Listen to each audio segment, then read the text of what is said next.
Sports Talk Daily with Andrew Hustler Paterson and Michael Remis.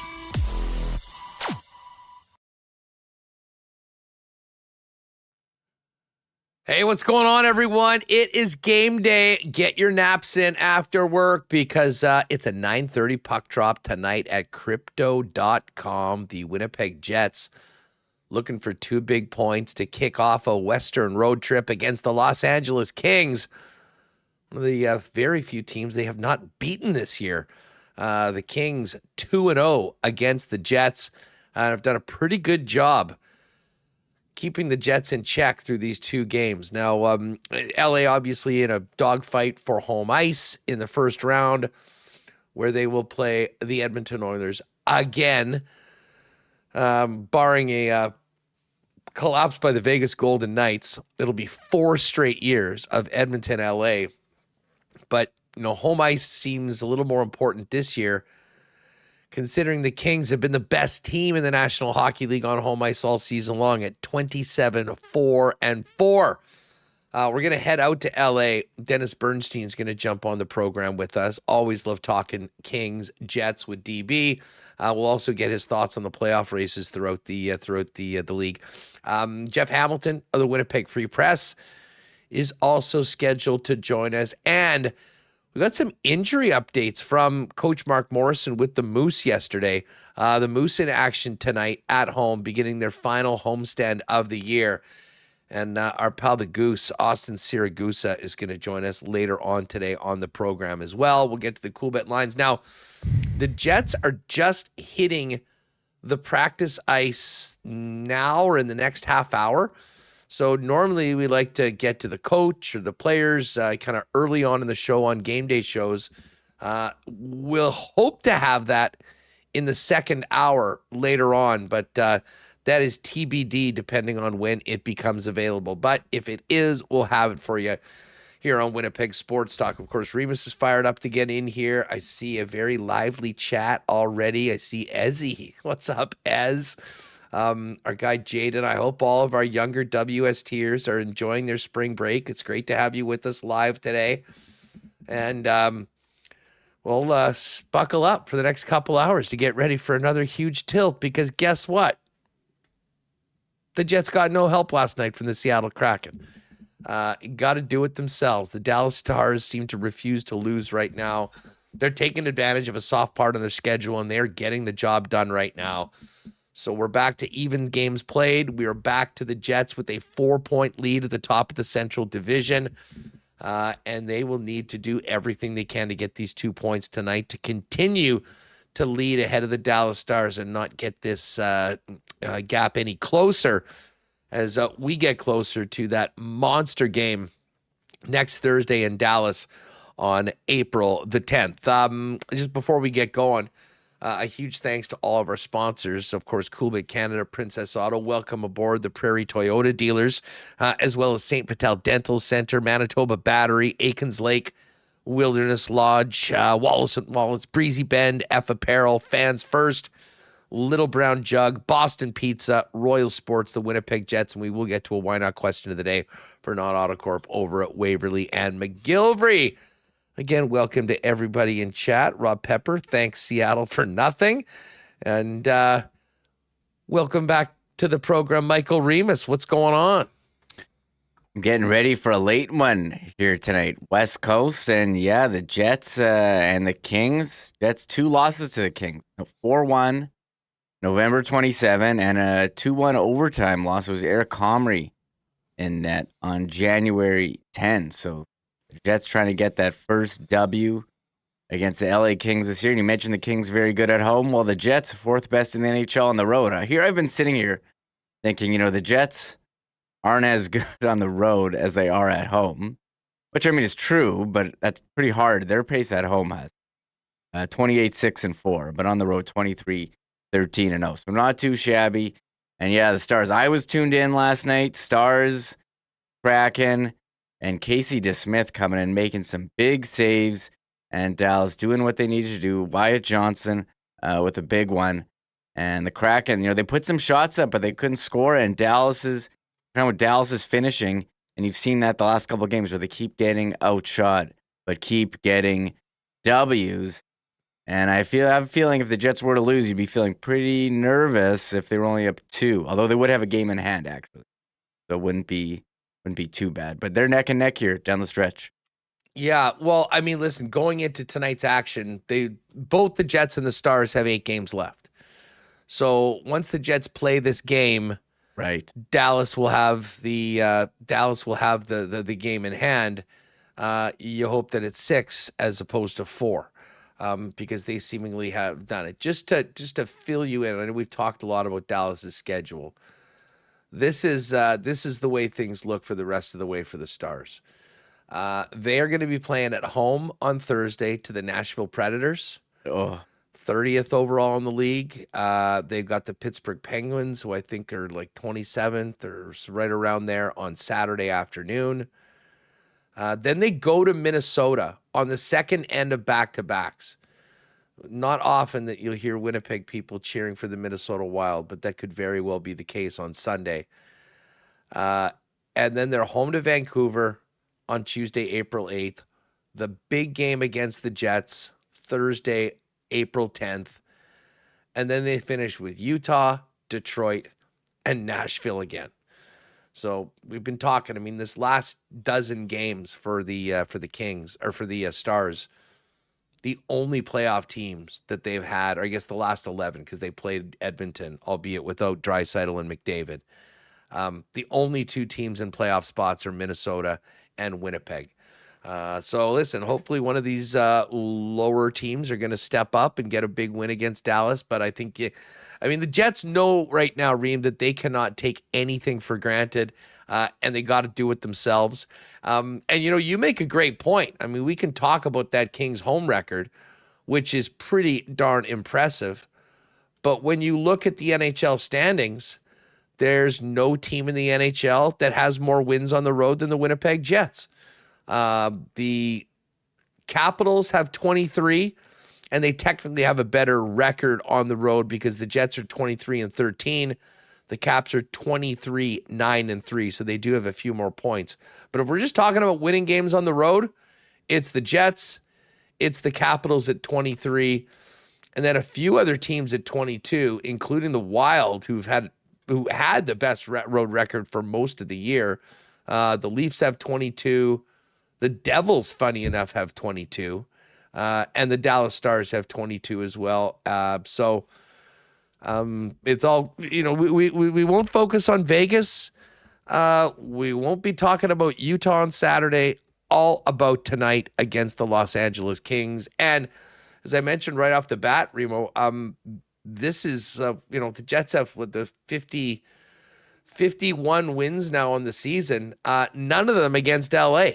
You'll recall they had, one of their, and this was right in the middle of that stretch where I think they were 3-7 in a 10-game spot, the only kind of blemish on a 10-game segment all season long after that incredible 15-1 start. They really got stymied in LA at the end of November, losing 4-1. And then a really tight game here in Winnipeg on the 10th of January, which ended up going to OT. And the Jets lost 2-1. Comrie was in net for that one. But both of the games, they were held to 20 shots. So I know that when they're going through the video and preparing for this game tonight, one thing they'll want to do is certainly get more action on the likely starter, Darcy Kemper, tonight. Yeah, that was the thing that stood out to me, Hess. And we remember talking about how LA was able to limit the Jets to shots on goal. They've lost, 5 of the last 7 against the Kings. I have flashbacks to the Anze Kopitar hat trick at Canada Life Center. I think that was a couple of years ago. What was it? Didn't he get 4? Was it 4? You block it out after 3. I think it was 4. It was. I just remember I had him on my bench. Fact check me in the chat, everybody. Yeah. Was it 3 or 4 that Kopitar scored here at Canada Life Center a year or two ago? I had him on my bench in fantasy, and I had major regret after that one. But yeah, they play tight games. The Jets did win that. I remember the Velarde revenge game. Was that last year? So I do expect it to be tight. The Kings, strong D. They got, 3 pretty solid lines. I'm excited to have Dennis Bernstein on to get some more insight. Quentin Byfield had a very slow first half of the season, but has really picked it up here. And how about this former, Manitoba Moose? I think suited up for a game for the Jets. Jeff Malott, he's on line 2 with Byfield and Fiala. And Jeff Malott was making the rounds on social media on the weekend for dropping the gloves. So congrats to him on his role with the Kings, but not too big congrats. Or how about us, former Jet Trevor Lewis, who's still kicking around on the fourth line there for LA as well. Actually, former Jet David Rittich is the backup in net, so there are some former Jet ties here on the Kings. Big save. Dave's played 31 games for them this year. Yeah. I mean, and I'm going to ask this to Dennis coming up, but I mean, it really, it seems like that trade worked out very well for both teams. Listen, Rob Blake got somewhat of a mulligan on his deal. I mean, they're not getting Gabe Vilardi back or Alex Iafallo or Rasmus Kupari. But the Dubois situation seemed to be, I mean, it wasn't like Vancouver toxic, but it was a storyline all year long. The disappointment of Pierre-Luc Dubois, he was feeling it, and, they cut bait. Now, they had a huge financial commitment to him, and they needed to find someone that would take that contract.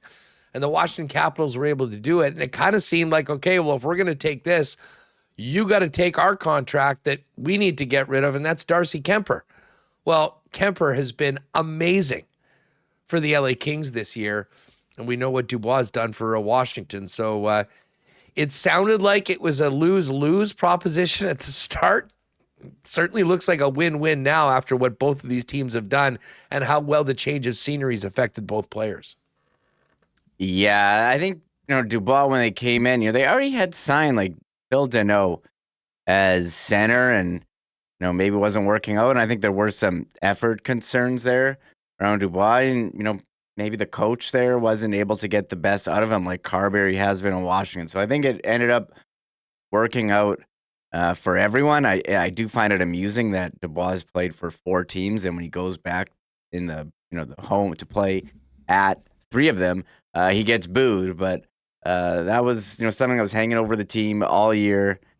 They had to trade him before the no trade kicked in, and Quentin Byfield, he's taken over that second line center now with Kevin Fiala and Deneau. I mean, he's a solid defensive forward on the third line with Trevor Moore and Warren Fogle. That's a pretty good third line. So we'll get a look here tonight, Hustler, at the Kings again. But they're a very good team. And, one argument, we talk about the playoff format all the time.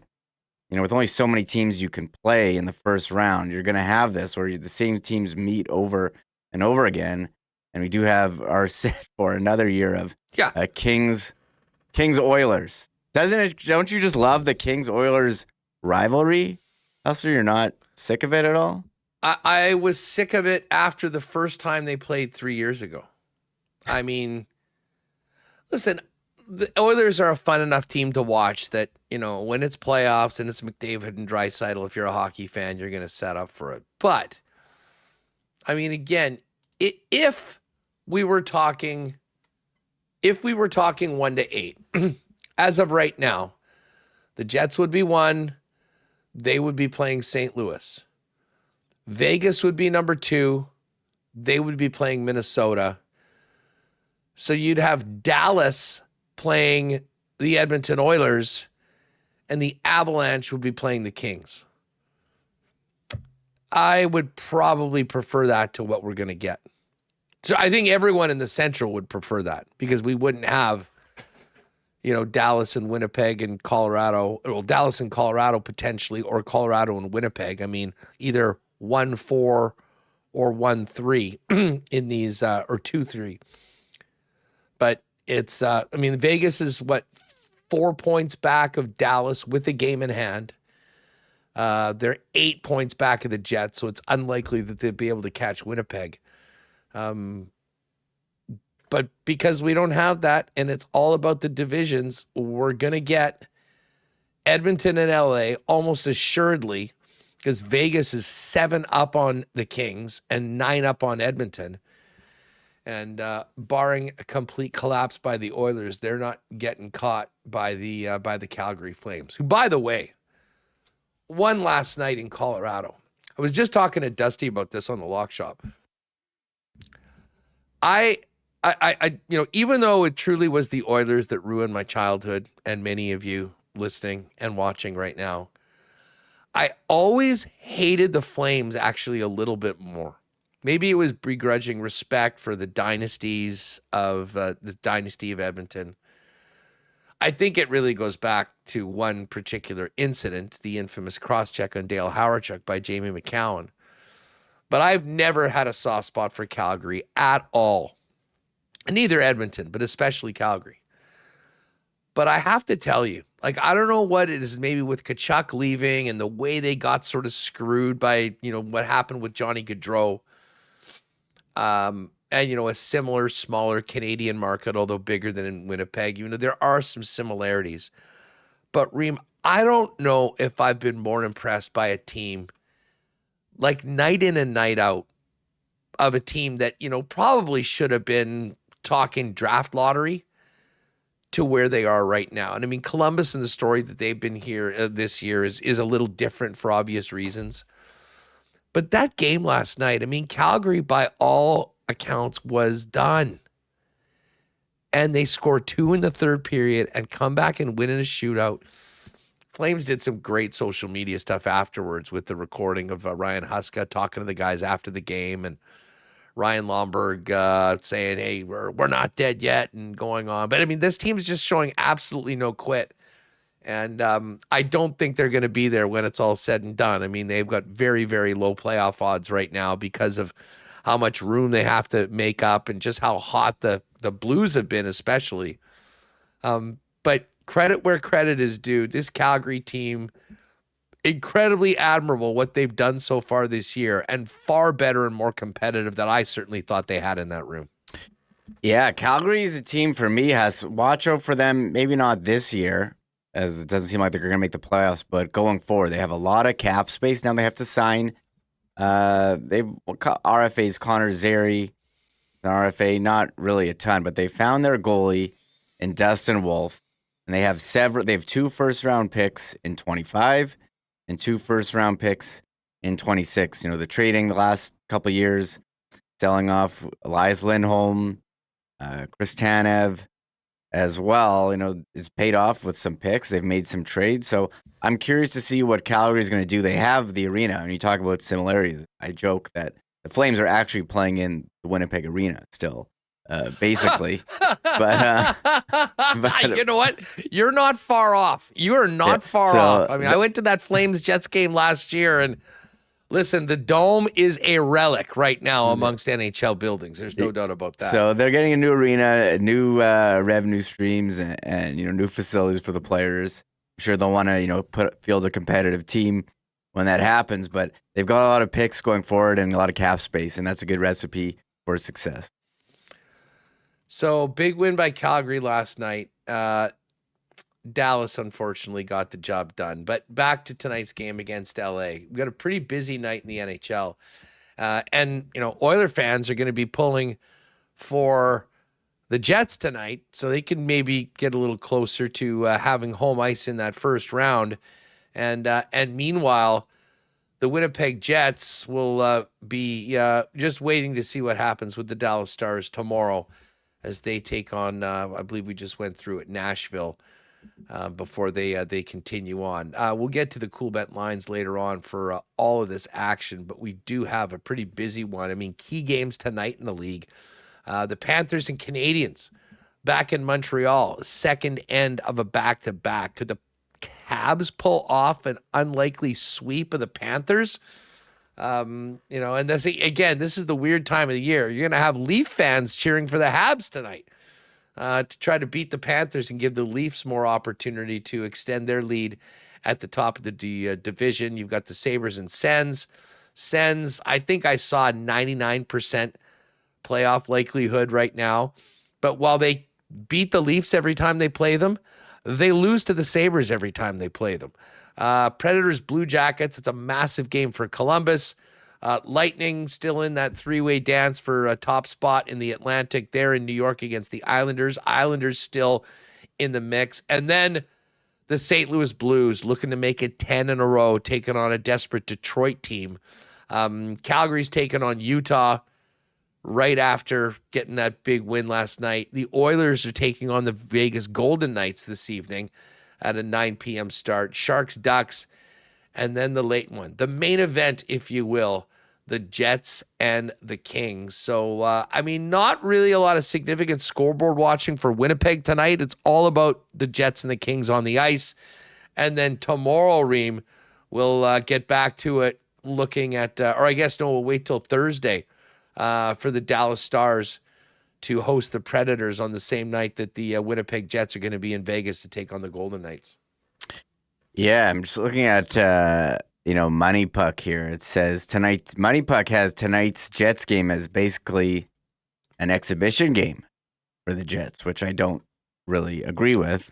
And you look, because the first for the division is still very much. That is so fake news. Like, very if we're much talking online. about making the playoffs, sure, the Jets have clinched a playoff spot. Yeah. But I'm not sure whether Money Puck understands the playoff format and what happens if you finish second in the Central as opposed to first in the Central. They do not understand. So the Jets need to get the 2 points, and then we can go back to scoreboard watching with Dallas. But yeah, staying up late, get your nap in, get your snacks ready. Huss, I'm fired up. Put the kids to bed, tuck in the wife, get locked up on the couch for.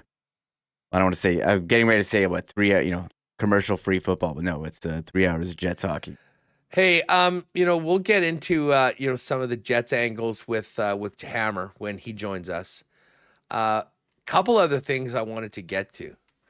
How about this NHL Canadian TV deal that was announced yesterday, just after we got off the air? The NHL and Rogers have extended and signed a new 12-year national broadcasting deal worth $11 billion Canadian starting in 2026. This more than doubles the recent deal that was $5.2 billion Canadian that was signed in 2013. Remis, just right off the top, you sent me that right after the show yesterday, and I'm like, wait a second, is it April Fool's? No, it's not. This is actually real. Could not believe it with everything that we've heard, and frankly, everything we've seen from all of the big media companies, or really Bell and Rogers, but especially Rogers, with how some of their hockey's been scaled back, how they went and sold some of their the content to Amazon. I did not have this in the cards. I was convinced that the NHL was going to have to go and scrape together a deal with Rogers, sell a piece of it to Amazon, maybe one of the other streamers. Maybe you get TSN for a night. But now that's going to be up to Rogers. And, when you look at people involved in media, at least present-day media, the consensus is there's zero way they can make their money back on this through 12 years unless they do piece off a bunch of their properties. And I guess we'll see. But, massive, massive news. And the one thing it tells us, Gary Bettman's still one of the best negotiators in the biz to get this deal done. Yeah, but, we knew the deal was up after next season, and I was looking forward to hearing what was going to happen. We've had Rogers here for 12 years. We've seen other leagues go, like the NBA or MLB or NFL, where you have a bunch of different networks partnering together. Would they piece off some of the rights for, Sportsnet nationally and have, maybe TSN would get a night, Amazon would get a night, but no, Rogers ponying up $7.7 billion US dollars. That's 11 billion Canadian. Now the exchange is a bit different. They paid 5.2 billion Canadian. I think that deal was negotiated in Canadian dollars. This one they announced in US. And, if you're a viewer, I guess nothing is really going to change from a Rogers perspective. The games are still going to be on Rogers, the national ones. If you're a Jets fan, TSN, they have the rights until after next season. So I'm curious if TSN is going to re-up there. And I think, I'm seeing some of the reaction here from fans. I think there's some disappointment with how it's gone. Well, from a viewer perspective, if you want to subscribe to the app, the NHL app was superior than the Sportsnet Plus app. You could choose home and away feeds. I think it had more reliability. And as far as broadcasts, the one thing I've noticed is, the national broadcast doesn't really exist anymore. When it's Jets Oilers for the first game of the year, I'm expecting some big hoopla, a big game, and you're treated to an Oilers regional broadcast. So I feel like, you'd heard so much about Jack Michaels and Louis DeBrusque. Well, you hear the Edmonton guys. Yeah, you're hearing so much how this deal is so expensive. I know how to do all these cuts, and then they go with a deal. So okay, maybe they're not going to be interested as much as doing another deal with exclusivity. But no, Rogers wants to be the home of sports in Canada. They're home for Blue Jays in the summer, and now NHL in the winter and throughout the Stanley Cup playoffs. So good for them. I'm curious what's going to happen with the TSN rights, and if anything will change. So you still, for next year at least, you'll have the Jets on TSN games, then the national games. And as far as Amazon involved, I thought maybe Amazon would have, but it seems like I wouldn't be surprised if they've got a deal already in their pocket for those Monday games with Amazon. So Rogers owns that, and they would just sell it to Amazon. So I'm assuming that's going to continue. That deal is up, I think, after this year. It was a 2-year trial. Could be wrong, could be next year, but we'll see what happens there. And the Jets and Blues are on Amazon next Monday. So I was very surprised, but hey, when you're offered $7.7 billion US for 12 years, I guess you say yes. And I don't know how to use a calculator, so I asked ChatGPT for 32 teams, $7.7 billion over 12 years. That ChatGPT is telling me that each team would get $20.05 million per team per year from that. Now, I don't know if there's different percentages between the Canadian teams or the American teams. I don't know. And then as far as the U.S. deal, they went with the two networks, ESPN and TNT. That was a $4.5 billion deal for 7 years from 2021. And it was funny. I'm reading starting in 2026. I think that's so far in the future that 2026 is actually next year. Yeah. What timeline we're in right now. So, and I'm going to ask this question to the chat because I did see Sakaris and Price throw it out on their Twitter feed, Hustler. Their question simply was, has Rogers done a good job with the NHL's national TV rights? I'm curious what people would say, but I do think if you're a fan of Winnipeg or Ottawa, you're probably going to have a different opinion than if you're a fan of a team that they do broadcast regionally, Edmonton, Calgary, Vancouver. Well, you know what? It's funny because Dusty and I were talking in the lock shop, and he, of course, is in Edmonton. And he said he hasn't seen a game on TSN in 7-8 years. Yeah. I mean, everything is on Sportsnet there, and that's the same in Calgary, and that's the same in BC. It is different when you talk to Habs fans, Sens fans, Jets fans, because they've got TSN, and obviously the Leafs, I think, goes back and forth.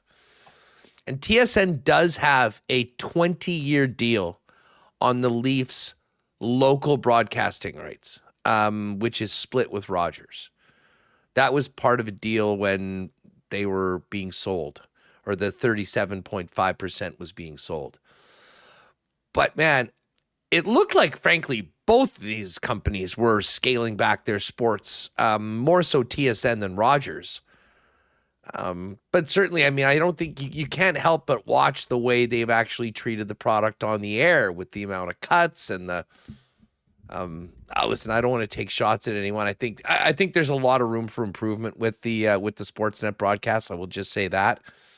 And listen, I don't think it's surprising that Jet fans or Sen fans sort of feel like second-class citizens when you're watching a Sportsnet broadcast covering your team, because it's almost like, oh, it's a Saturday game. They have to broadcast that one as part of their deal.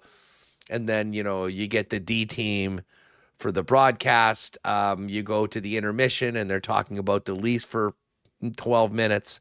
and then making a mention of those other games. That'll probably never change, I guess.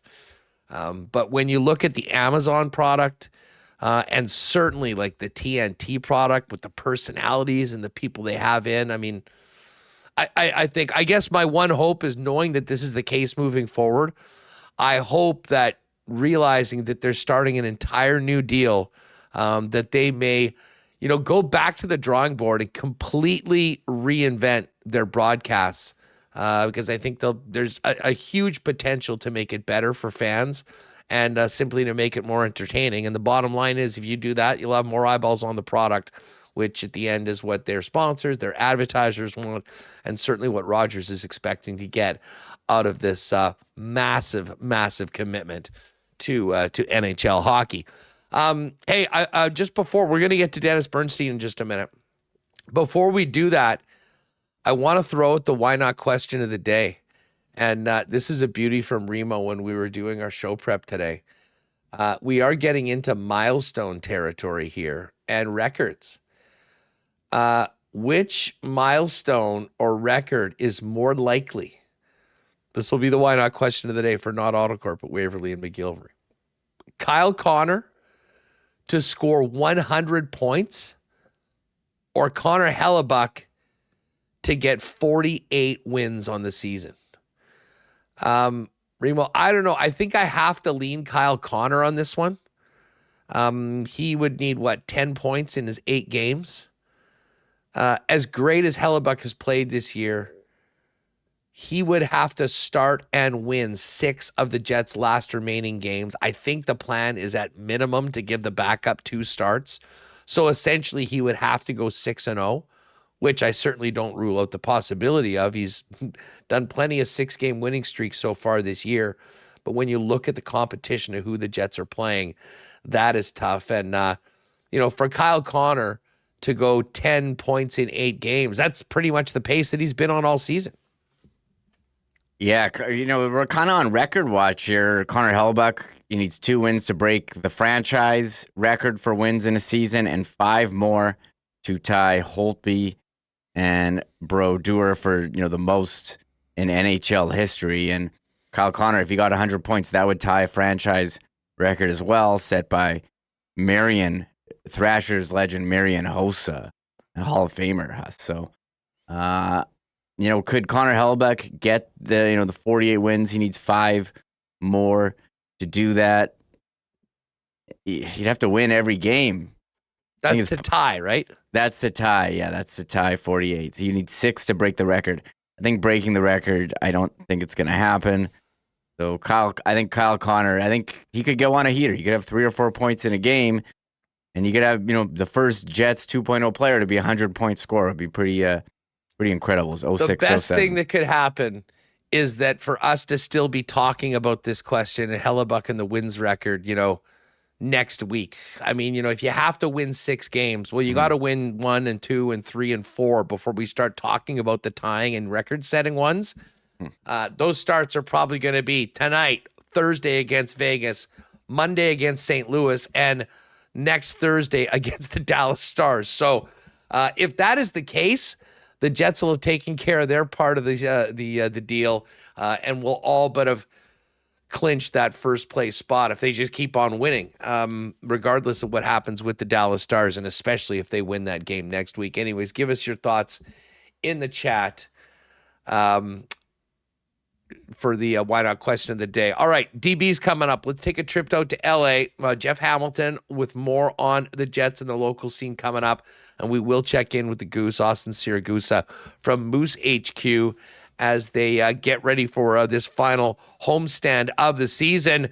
But shout out to Rolly's Transfer, a great sponsor of Winnipeg Sports Talk. Folks, if you've got a move coming up in spring and summer, call our friends at Rolly's, family owned and operated for over 60 years and the most trusted name in the moving business. If you go to their website at rollys.com, you'll be able to click on request an estimate and put in the promo code WST for a special discount on moving services and moving supplies, and then let them know when and where you're planning on moving and what needs to be moved, and the friendly staff at Rolly's will turn it around real quick with a great quote and get you locked in with the white glove treatment for all your precious belongings that Rollies is famous for. For your next move, call the experts at Rollies.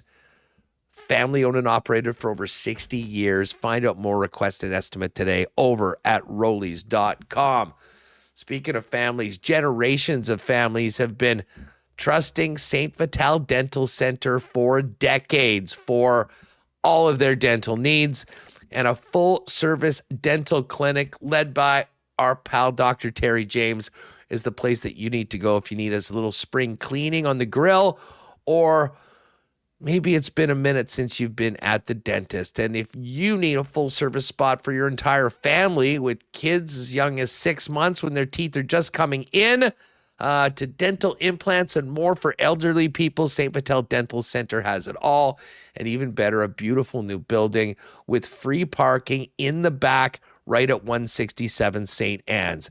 If it's been a minute since you've seen the dentist, go see the great people at St. Vital Dental Center. Give Dr. Terry and his team a call today, or visit them at 167 St. Anne's Road. You can check them out and find out more, and contact them as well at stvitaldental.ca. A big cheers to our friends at Canadian Club. I already saw Schickster doing the CC in the chat, as he's famous for. We didn't tip a glass to the Kraken last night after losing to the Dallas Stars, but you might be able to mix in a celebratory shot, albeit be a little bit late tonight, with the Jets and the Kings. Of course, we're thinking Canadian right now more than ever.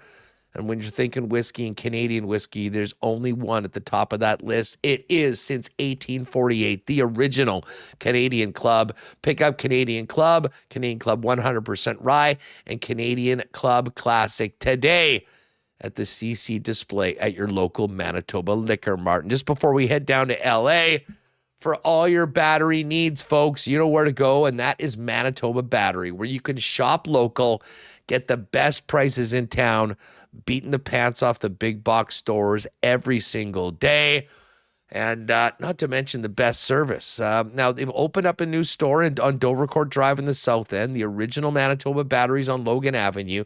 Pop in there anytime for a free battery check and great service. But if you can't make it out to Manitoba Battery, they'll do one even better and deliver those batteries to you for free anywhere inside the city of Winnipeg with any purchase over $60. It's just that easy. Whether it's for your car, your truck, your boat, your sled, batteries for literally everything at the best prices in town while shopping local. Make it Manitoba Battery. Order online today at manitobabattery.com. All right, Hammer coming up a little later. Right now, though, let's get ready for Jets Kings and head down to SoCal and welcome in our pal Dennis Bernstein of the fourth period.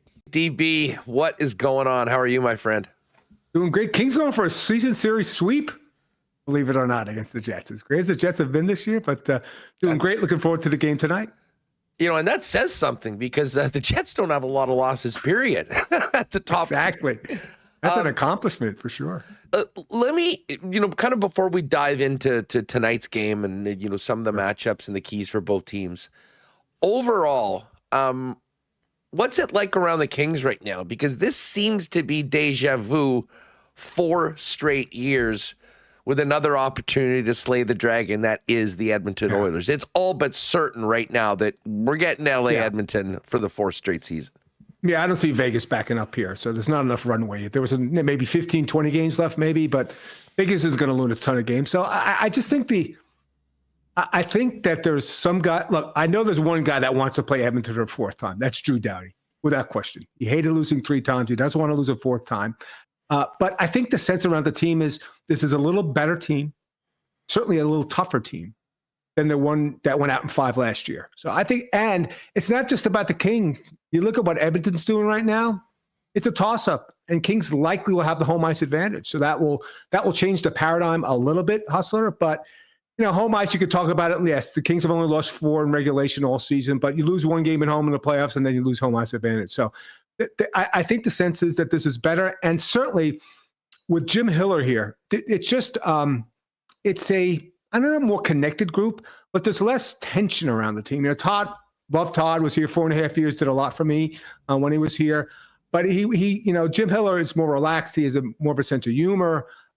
You see the post game, they had the fireman's hat that the player of the game gets. So I think they have a pretty good feeling going in because they've had a really solid season. That aside, they have to play better on the road. They haven't been a good road team. I think they've won 14 road games. That's the least of any playoff qualifier right now. I think the sense is that they think they can get Edmonton the way they're playing. And when you look at Edmonton defensively and certainly in net, there's opportunity here for the Kings to finally slay the Dragons, as you say, Hustler. You mentioned Drew Doughty. He came back shortly before Four Nations. And, that, of course, was a part of the Canadian team that won it. Yeah. Where's he at right now? And how different are the Kings with one of their two veteran leaders, obviously Kopitar being the guy at the front of it, back in and patrolling that blue line? And how much is he able to play right now, Dennis? Yeah, he's not the 27 minute a night Drew Doughty. He's not. I think he's played a little bit over 24 minutes a night, but I'll be honest with you, the way they're playing defensively, he doesn't have to play 27 minutes. They do have three solid pairs right now with him coming back in the lineup. He's not the same guy. I think he's about 85, 90. He's not 100% physically. And I talked to him a couple of weeks ago about that. But at that point, it was 80%. There's certain things maybe turning because it wasn't just a broken ankle. There was ligament damage in there, too. That's why it took him so long. That's why I missed 47 games. It was just a straight break. It would have been probably 6 to 8 weeks, but it wasn't. Like you mentioned, it was right before the Four Nations. So he's not the same 60-point guy. He might not have been that way. He's not the guy who scored 15 goals last year, but he's certainly part of the solution here. So, and to be frank, you don't want a guy who's played 17 seasons playing 20 minutes a night or 28 minutes a night. I think the better fit here for him is playing 24 minutes a night because you can depend on, Gavrikov. You can depend on Anderson. Edmondson's coming and did a great job, and Brant Clark's on the third pair. So you don't really have to use him in big minutes like you would a Zach Werenski or a Cale Makar at this point in time. And I think it's best served for the Kings to do that. Well, certainly in the regular season, wouldn't be surprised if that ticks up a little bit come a playoff series against the Edmonton Oilers. But you mentioned last year to this year, and I mean, listen, there's one huge difference. For the second consecutive summer, there was a big trade made. 2 years ago, it was bringing Pierre-Luc Dubois in from Winnipeg and giving the Jets Gabriel Velarde and Alex Iafallo and Rasmus Kupari. That seemed to be a miserable situation and a bad fit. Mm-hmm. It just didn't go well. And we were all stunned when they were able to make the trade. Washington taking the entire contract. And Dennis, when I think back to the way I read that trade, it was like, this didn't work. You take Pierre-Luc Dubois and this contract, and then the Caps will be like, okay, we'll do that, but you have to take Darcy Kemper.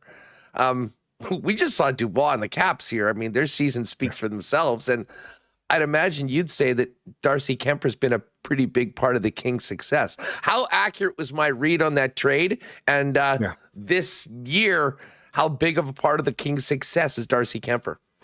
People don't bring up this point, Hustler, but the reason that Kemper was traded is that Charlie Lindgren had a great season. Not Logan Thompson. It was Charlie Lindgren. So, yeah, they weren't going to eat $8 million. It wasn't going to be Dubois for a second or 2 seconds or a second and a third or a first and a third.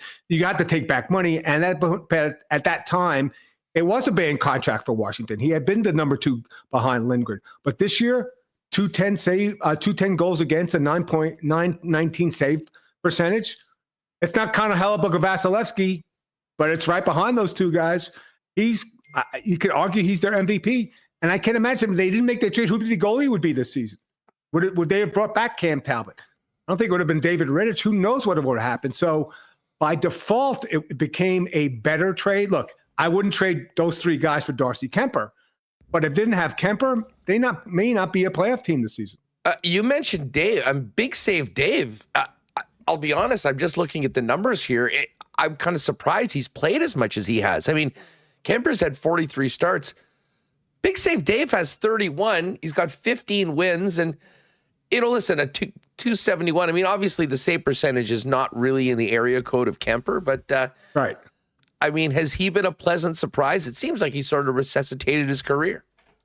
He's given them what they need in a number 2, and he's clearly number 2. He's not. If he gets a playoff game, then something happened to Darcy Kemper. Either he was bad or he got injured. So He's been good enough. He's got a lot of run support the last couple of games, and he's been good in a few games, but clear cut number 2. And if they had to go to him in the playoffs, I don't think anybody would be confident. But you know what? He's done the job. He's a veteran. He's been there. They like him in the room. He's a funny guy. But he's clearly the number 2. But if they had to turn to him, then like I said, there'd be troubles in there for the LA. I want to get your thoughts on some of the other playoff races around the league, but, as we get ready for the Kings tonight, I just love talking about Anze Kopitar. I mean, he's doing it again, tied with Adrian Kempe at the top of the scoring. And a big part of, I think, Kempe's success over the course of these last few years. But how much longer can he keep doing it? And, I mean, you see him every single night. I don't think people appreciate enough just how great a player he has been for his entire career. But, man, it's wild to see him doing it. What is he, a couple of years away from 40 years old and still a leading scorer team, leading a team to the playoffs? Yeah, he's been all that's advertised. And I joked early in the season on social media, say, hey, maybe the next season is your last season. And he responded to me, slow down. Okay, easy, bro. So, he'll play one more season. He'll retire. He'll go back to Slovenia, and sell his big house in Manhattan Beach. He listed his house a couple of years ago for $36 million on the beach in Manhattan Beach. So he's going to be fine. He'll play one more season. Yeah, he'll play one more season. Did you call the agent and take a tour? No, considering it? I've actually, over the years, we've become pals. So I've actually been to the house. It's ridiculous. He's got a man cave, 3 stories with an he has the type of house that a guy who makes $10 million a year you would think would have. Right. So he's been great. He's been an icon.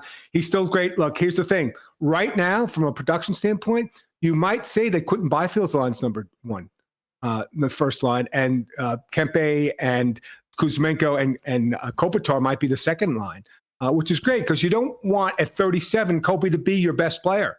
It's time to pass the torch. Now, you could also argue that Kempe, who's now had his third 30-goal season, is their MVP because he's gotten over 30, but he's still solid. He's still going to give you 18, 19 minutes a night, still plays great defensively, and he's so smart. You know what? Your legs go, your reaction, your reflexes go, but your IQ doesn't. And he's still a brilliant player when it comes to it. He rarely makes mistakes. And I think he's had 2 or 4 penalty minutes this year. So he's probably going to be in the running for the Lady Byng as well. So he's just iconic. There should be a statue for him outside the building because they always make statues for everybody, I guess, here in LA once you retire. Maybe I might get one as well.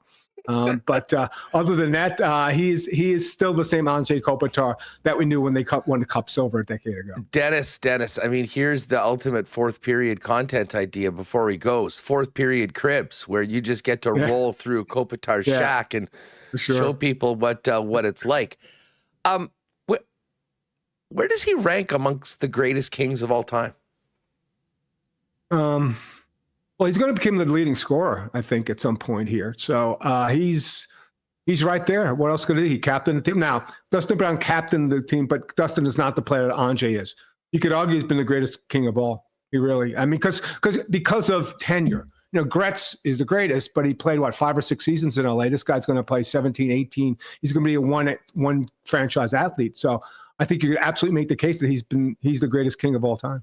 Yeah, I mean, when I think of that list, I think of Doughty, Kopitar, Luc Robitaille up there. Luc Robitaille. I mean, he'd I guess just off the top of my head, he'd be the guy synonymous with that earlier era, but never won. These guys won. This core team won, and these guys won, and that's the difference. I think Marcel Dion had all the numbers, but just didn't have the team success, I guess, back when he was playing. Agreed, and that's how you qualify it as greatness, by winning championships. Then he would have to get it over a Robitaille or a Blake or any of those guys, or Marcel Dion. You mentioned Kopitar. I mean, Byfield is sort of that next generation. Mm-hmm. Where's he at right now? And how would you describe his season? It seemed like he had the breakout last year, kind of slowed down a little bit later on. Has it been more ups and downs, or has it been more consistent? No, the last 6 to 8 weeks, it's been consistent and the thing about him is he's become a really good defensive player. He's a puck hunter. He's aggressive. When he comes at you at 6'5", 225 on a forecheck. And here's the thing, Hustler, a lot of guys on this team, and maybe he's not throughout the league, he didn't shoot the puck. Now he's shooting the puck. You got to shoot. We joke in the press box. Every time the Kings get a 2-on-1 this season, oh, okay, how are they going to blow this one? They just can't convert 2-on-1s. They defer too much. They're looking for that pass. When Quinton Byfield decided to shoot about 6 weeks ago, he started scoring goals. He's got a deceptive wrist shot. Like, he has an excellent shot. He's got to be more confident in his shot. And here's the thing. You mentioned Kopitar. Well, what's Kopitar? If you're going to model yourself after Kopitar, he's a pass-first guy, right? He's not a shooter. And he scored 30 goals in his career, but he's not a shooter. And Quinton, the question with Quinton was, can you score goals? He can. Like, I always question, like, where's his shot? He never shoots. Now he's starting to shoot. It's a good shot. He's going to go to the net and get garbage goals around the net. So, yeah, the last 6 to 8 weeks, he's the same guy that was 2 seasons ago, but now here's the difference. Last season, he was on the left wing with Kopitar and Kempe. Now he's driving a line.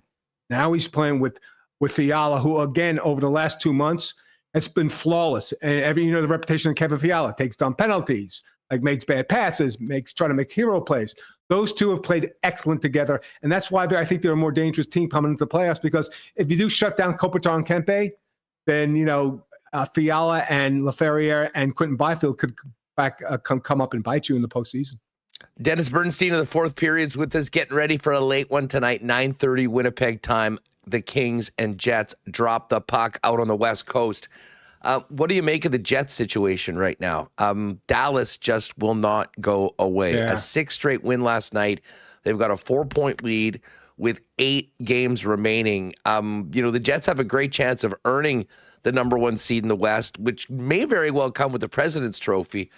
Right. But they've got some pretty tough opponents starting with tonight going forward, and Dallas just is not letting up. Yeah, I don't think it'll go down to the end, because I think that, the Gabe Velarde injury is big. Of course it's big. I just think they find a way. I think they're just too good defensively. There's too much structure to think they're going to go in a hole here. Right now, if Dallas is going to win the rest of their games, Hustler, yeah, they'll blow by them and win the division. But I still have faith in the Winnipeg Jets to get that 1 seed, which, not for nothing, I think Vegas, might have some regrets about winning the division the way St. Louis is playing. So maybe you want to be careful about the 2 seed as well. So I think it's even more important. But I think the Jets will hold on. And Dallas, when push comes to shove, I still don't trust Jake Ottinger in a big spot. So last season in the playoffs against Edmonton. So we'll see. I think there's enough. I don't think there's enough racetrack for Dallas to catch them. It is, you take your chances with, which I assume would be the Colorado Avalanche, which you really don't want to do in the first round. But I think there's enough for them to hold on. Yeah, I mean, listen, that if you're going to, go far in the playoffs, you've got to beat these teams and you're going to be playing them. But exactly. It would be nice to play the 8th seed 100%. And let Dallas and Colorado beat the hell out of each other for 2 weeks, and then maybe get a piece of meat that had been tenderized a little bit, if you for sure, if you will. The funny thing about this is, Dennis, I mean, for stress levels in Winnipeg, we were sort of hoping that the Jets would have a bigger cushion next Thursday, but this could very well come down to a head-to-head matchup with Winnipeg at Dallas a week Thursday, which, I mean, certainly would be a heck of a way to finish up the season before 3 more games going down the road. You mentioned St. Louis. Jeez. I mean, shades of 2019, Binnington on fire, winning all their games, coach coming in mid-season. I mean, do they pass Minnesota by the time we get to the finish line? And how big of a threat do you think they'll be to the Pacific leaders if they are, in fact, the 7th seed and cross over? I think they're a big threat the way they're playing. If they're going to play this way into the playoffs and they're going to get Parenko back, then they're legit. Because look, it's not 2019, because it's not the same team. Like, it's not like Ron or Rye leading the charge, but it's a very talented team. And people don't understand how talented Robert Thomas is. He's got like 14 points his last 7 or 8 games, and then they're all assists because he's not a big scorer. They have depth up front. And remember, they did this without Krug all season or without Parenko. This is an excellent coach. Like, don't kid yourself. I know it didn't end well in Boston, and they won all those games. They wound up choking in against the Florida Panthers. He's still an excellent coach, Jim Montgomery. So I give him a puncher's chance. Like, you don't want to play that team in the first round. I think you'd rather play that team in the second round, not the first round, because they're going to come in with house money, and there's going to be no pressure on them. They're playing really, really well, and they could score. They've got Kyrou. They've got, this Boldu kid is starting to play. They've got Pavel Buchnevich is healthy now. They have depth up front. They have quality in the middle, and they've got a goaltender who's hot and who's confident. So in a short series, you want the best goaltender. And I always joked around that, if it was going to be St. Louis as the 8th seed and the Jets as a 1 seed, you have Binnington and Hellebuyck as a rematch for best of 7, which we'd all want to see. But I think they're a dangerous team. Do I think they're a 4-round team? I don't. Because I don't think there's enough quality down the middle, and that's what you need. Like, if they, let's say, played Colorado, when Colorado goes McKinnon, Nelson, and Charlie Cole down the middle, that's really hard to beat. So I don't think there's enough quality in the middle, but they're a dangerous team. I wouldn't want to play them in the first round because the feel-good story in St. Louis continues. Well, hey, speaking of Colorado, a hypothetical first-round series between the Avalanche and the Stars. Who wins? The Avalanche. Well, tell me what, is Heiskanen going to play? If Heiskanen's going to play, it's going 7 games and it's going to overtime. I mean, I think doesn't play, best case scenario for the Stars, he plays at some point in the series, but I don't put it this way. I wouldn't be betting to see him in game 1. No, I look, I credit Colorado because Colorado was so aggressive. Like what Chris McFarland did, Hustler. Within 6 weeks, he changed 2 goaltenders. So that never happens for a contender. Maybe for the Chicago Blackhawks of San Jose, they added, and they talk about Nelson. Then nobody talked about Charlie Cole as a 3 seed. That's where he should be on a championship team. I love Colorado, and Cale Makars might score 30 goals. It's a crazy good team, and if Nichushkin's healthy, and what happens if game 1 that Gabe Landeskog comes out on the ice? You think that's going to be a little bit of an emotional advantage for that team? So I really like Colorado. I would pick them right now over Dallas because I'm assuming that for round 1. McCarr would be in and Heiskanen would be out. Are you hearing that Landeskog is a legitimate possibility for the Avalanche this playoffs? Well, he keeps skating with the team, and they're being quiet about it. And they haven't pronounced them. They haven't said he's in. You could have. Remember in the bubble with Steven Stamkos, who played 1 shift, scored a goal, and then never played again? Yeah. Maybe you have that. I don't know. And there's the documentary about his comeback and all this other stuff. It's very interesting because there's going to be no salary cap issues, so you could bring him in. I think he's pointing towards that, and it's just to have him on the bench or in the room. How does that not help that team? Forget how he plays on the ice. How does that not help the Colorado Avalanche? Yeah, like 2 years removed?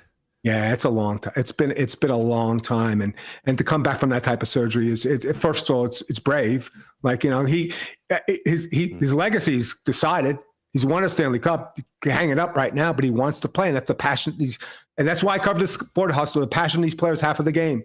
You see it again with Gabe Landeskog. It would be a magnificent story. I think more from an emotional standpoint than an actual on-ice production standpoint. Dennis, this is your chance to look like a genius. We're a couple weeks out from the playoffs. We talk a lot of Western Conference. You're in the Pacific. We're in the Central. Mm-hmm. But, of course, you in the fourth period are all over the entire league. Handicap the East for us. I mean, who do you think's the most likely team? Are you buying the Capitals and their amazing regular season? Or are we looking at the Atlantic, the stacked Atlantic with the Leafs? And although the Leafs right now have put themselves in a position where they could win the division and allow the 2 Florida teams to basically do what would probably be what Dallas and Colorado would be like 7 games of intense playoff hockey that leaves one standing, but definitely depleted.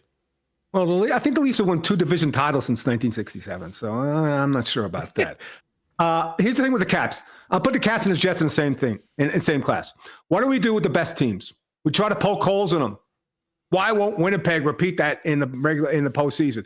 Why are the Caps not going to be the same team they are in the postseason? Here's the thing with the Caps. All these guys together have never played in the playoffs together. They haven't. Now, some guys have won. Carlson's won. Ovi's won, right? I get it. Carberry's a great coach.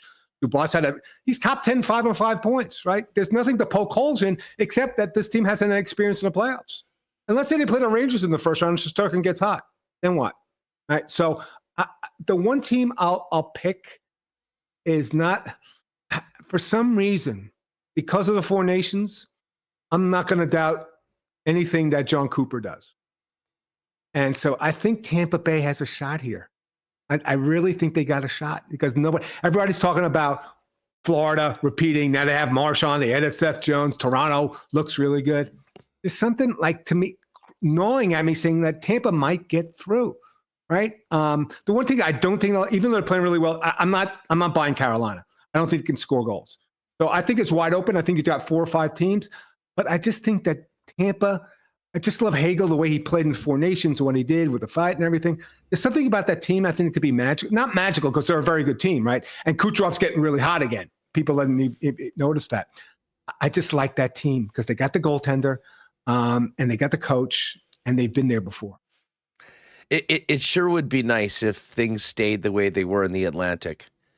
And we got Toronto, Ottawa in the first round, and then Tampa, Florida. Yes. I mean, Gary Bettman and the folks at the NHL, I don't think could be much more happy. I mean, I think that Hurricanes-Devils series is going to be the NHL's equivalent of the Texans playing on Saturday afternoon in the first game of the wild card. A sleeper, weekend, but not a good sleeper. Weekend every year. And then you've got the Caps against wild card 2, which could be one of a number of teams.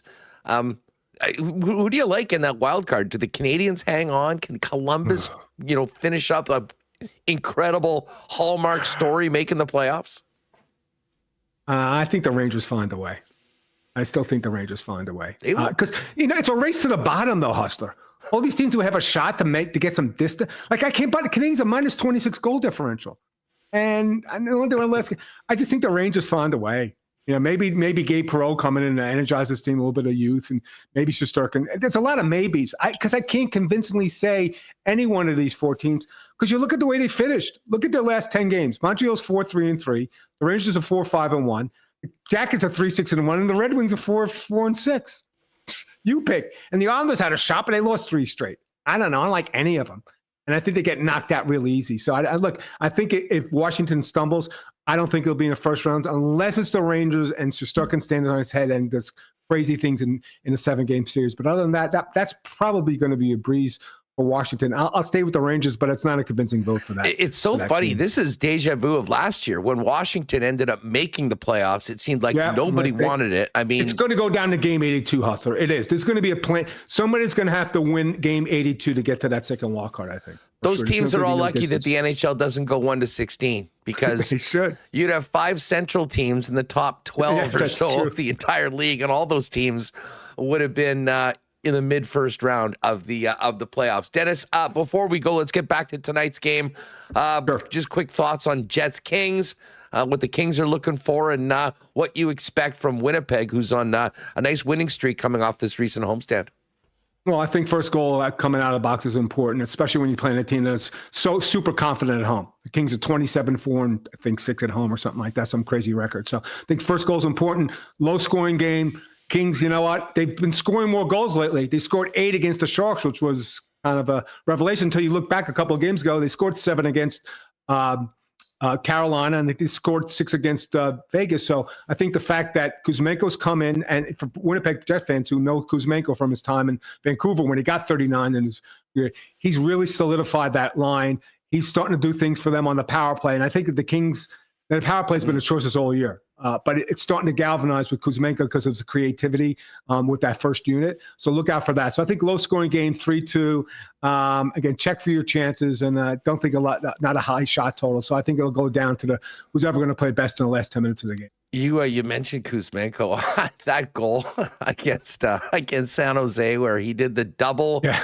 What was it, like a double reverse? Put it to double reverse. Who was it? Was it Gavrikov that did the touch pass to Kempe? Yeah, had the touch pass, and then it went to and Celebrini wound up in the corner, like blew by him and went to crash into the corner. It was a goal of the season for sure. But yeah, that's what they did. Look, I still think, and I've talked to you about this. I think they needed a legit scorer. Like at the deadline. Now he's helped them. He's got 7 points in 6 games. They were short of forward anyway. He needs to shoot more, and he's starting to shoot more. And that's the thing with this team. They need to shoot more at the net, and if they do, they'll score. So it's going to be interesting to see because they are a little bit of a different vintage than what the Jets saw the first 2 games of the season. Watch out for Kuzmenko with Kopitar and Kempe tonight. Yeah, 27-4-4 at home are the LA Kings, the best home record. You know what would look good on that? A 5. In one of those 2 columns after the 27. Listen, looking forward to a late one tonight, Dennis. Thank you as always. Hey, what do you and the boys have coming up heading into playoffs at the 4th period and obviously on the show? Yeah, sure. So we got the hot stove on Saturdays from 11 to 1 Eastern. So that would be 9 to 11 or 10 to 12 Central Time, 10 to noon Central Time. I'm hosting actually today with Steve Koulias on the big show on the Power Play on Sirius XM. So I'll be co-hosting with him. And then just go to fourthperiod.com because you know what? Soon it'll be silly season. So it'll be free agency and trade season. The season will be over. And certainly me and Dave will be hitting the road for Stanley Cup coverage as well. Dennis, you are a guy that always has great energy. We've always clicked. I love Cool. What is it like doing a full show with I mean, Cooley is like a human Duracell, Yes, or he is. frankly, a booster cables. That's got to be a lot of fun though, because I don't know if anyone passionately loves the game as much as Steve Cooley is. Cooley has to remind me a couple of times during the show not to laugh so much, because it is a lot. We have a lot of fun on the show. It's informative. We have great guests, but we have fun. I think it comes through when you hear our voices. Well, have a great show today, Dennis. Thanks so much for doing this, and enjoy the game tonight. Always great being on WST. Hustler, thanks for the time. Appreciate it. Talk to you soon. All right, good stuff with Dennis. We got a little bit of info from LA, which we'll get you ready for in just a minute. And the Hammer is lined up in just a moment. Jeff Hamilton coming back to the program. Hey, I want to thank our friends at Princess Auto for the great support of Winnipeg Sports Talk. Princess Auto, synonymous with the city of Winnipeg, as it's founded here in the Peg, headquartered here in the Peg, and now coast to coast across Canada, but with 3 Winnipeg and Manitoba locations: Panet Road, Portage Avenue West, and a location out in Brandon for all our friends in Westman. Princess Auto is where you'll find the best deals on the most unique assortment of tools and equipment around. Everything you need to complete the projects on your list or start something new is at Princess Auto. Pop by and see them in store today, or get those ideas for spring and summer rolling right now and shop online 24/7, 365 over at princessauto.com. Spring is not just a rumor. Going to warm up, and we're going to get this snow out of here. And in addition to playoffs, that means it's going to be grad season. It's going to be wedding season. Fellas, if you need to up your menswear game, head on down to F Apparel at 190 Smith Street, downtown. The best in men's clothing, custom suits starting at $600, custom shirts, both tucked and untucked styles, the best selection of menswear accessories around, and 2 great promos right now. Manitoba grads, get a new suit at F. You'll get a free shirt and tie with your purchase. And you've always taken care of wedding parties as the go-to spot for wedding attire in town.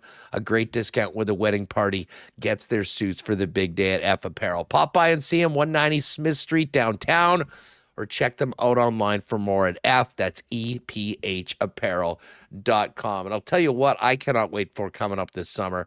A trip out to Aikens Lake Wilderness Lodge. Now, if some of you have not been, maybe you're changing your travel plans this summer. Let's just say that. I think we all know why. And you want to keep it in Canada and keep it local in Manitoba. Aikens Lake, an unbelievable world-class flying and fishing lodge where you can be on the water in less than 2 hours from the city of Winnipeg.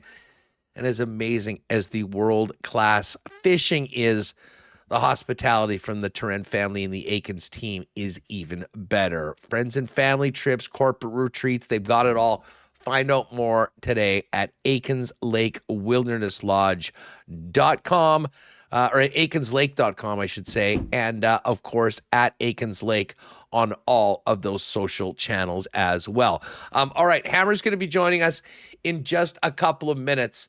But Remo, we do have a little bit of info from the road. Mitch Clinton reporting that bit of a wait and see right now as to how this lineup is going to look tonight based on a questionable designation by Luke Schenn, apparently, who left the morning skate early. Yeah, you got to be wary of April Fool's jokes these days, but we are seeing Neil Pionk on the ice skating. But as far as the lineup tonight, yes, Luke Schenn questionable. Game time decision. Mitch Oney, he left the ice a bit early, so we'll see what Arnael says. Says he's a game time decision, and Neil Pionk was on the ice at the morning skate. First time that he's been on the ice, according to Mitch, in a while. And lines are the same: Connor, Scheifele, Iafallo, Ehlers, Lowry, Appleton, Niederreiter, Nemesnikov, Perfetti, Gustafsson, Barron, Tanev, and Jared Anderson-Dolan, who just got called up as the extra. Morrissey, DeMello, Sandberg, Schenn, Stanley Miller, and Fleury Heinola. So we'll wait and see tonight warm up about what the lines are, and Well, what's interesting about the Schenn possibility of him being out is that means 2 right shot defensemen would be down. Regardless of whether it would be Fleury, I think most likely going in over Heinola, but or Heinola, they're both on the left side, which would mean even if you move Colin Miller up to play with Dylan Sandberg, if Schenn is out, you're going to have two lefties on that third pairing. So not an ideal situation. Hopefully Luke Schenn will be able to go, and we'll be monitoring that right up until 9:30 p.m.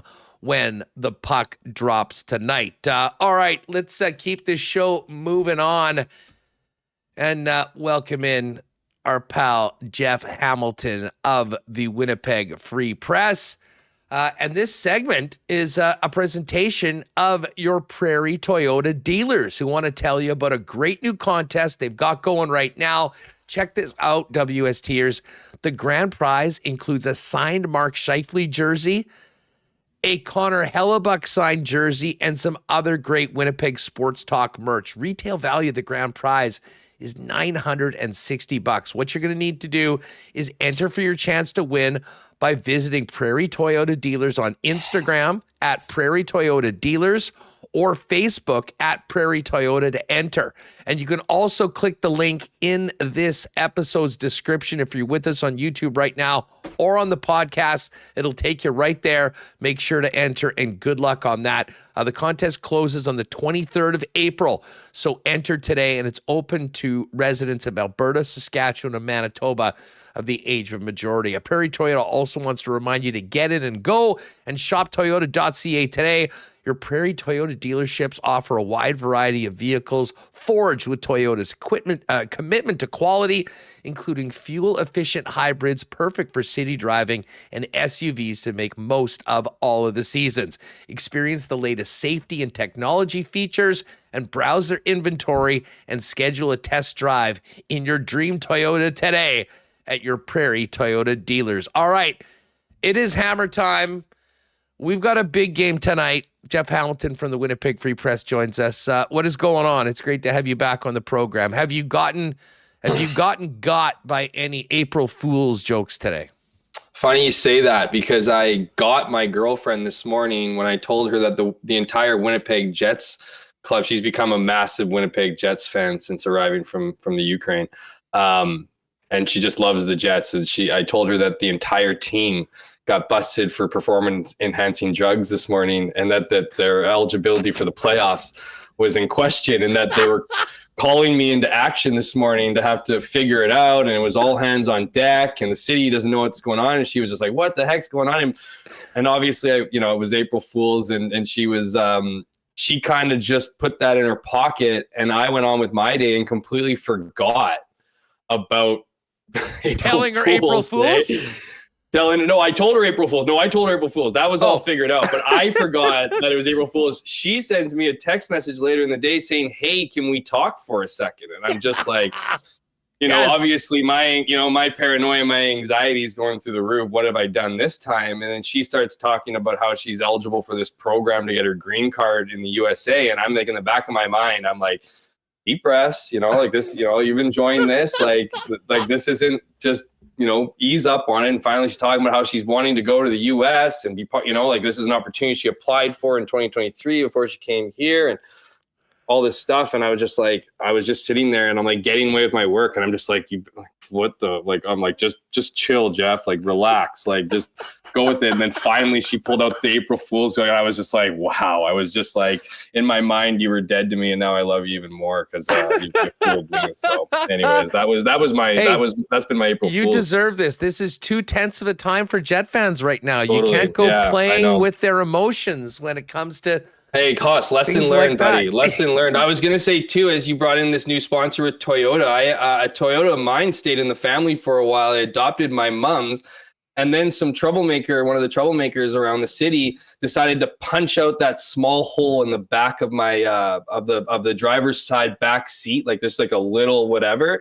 And the car was so old that was enough to write it off. So, I kept the Toyota in the family forever until that moment. So they're beauties. They stay on the road for a long, long time. It might be time for a new one for you. You can go down and visit our friends at the Prairie Toyota. I got that taken care of. That was a little, not super long ago, mind you, but not, in the past. Let's get to it. I mean, no help whatsoever from anybody else in the NHL when it comes to the Dallas Stars. This team just continues to win. Listen, and they're taking advantage of a schedule that only has the Minnesota Wild and Winnipeg Jets on it as playoff teams until the end of the road. It becomes more clear, and I think we sort of got that feeling from the Jets on the weekend that they are playing needing to go in and win pretty much every night right now, because you can't take anything for granted with what's happening with the Dallas Stars.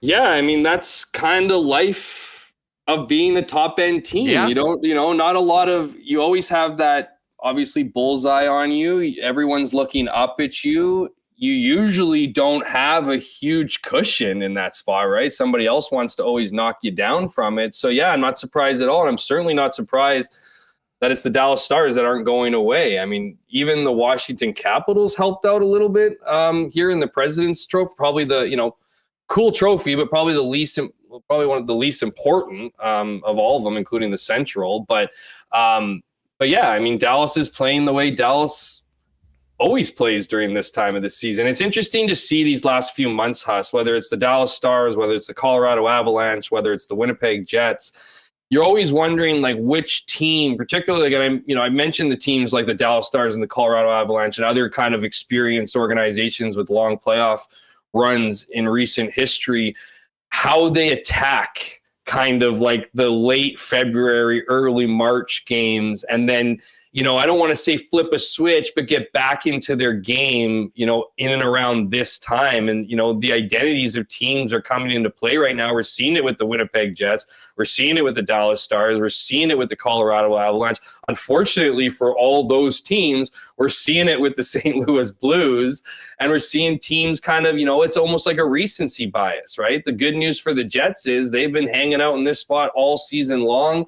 They've faced this pressure all season long, and they've survived this pressure so far and seemingly through the rest of the games here. We'll see what happens. It plays out. But I think it's good to have teams on your heels. I think it's a reminder that you're human. It's a reminder that this is the toughest part of the season for a reason. And I think these games here, this final stretch, if you will, for Winnipeg will help them out and have, I won't go through my analogy as I did last week, looking over their shoulder, because that doesn't do anybody any help, but it's good to know that you need to keep pace. And if that keeping pace is to lock up a tough Central Division, if that's keeping pace ultimately leads to a President's Trophy, that's awesome. But what the Jets are obviously hoping for is that will lead to solid hockey play here, some home ice advantage to set themselves up in the best possible situation to when, as we all know, the real hockey starts. Well, and listen, we'll get into tonight's game in a minute, but you look at this next stretch of 5 games, and listen, they had to slip up against Buffalo. I mean, James Reimer stood in his head. They didn't get the win. Took care of business the rest of the way against, some good teams. You beat Washington in that 1-versus-2 matchup in the league.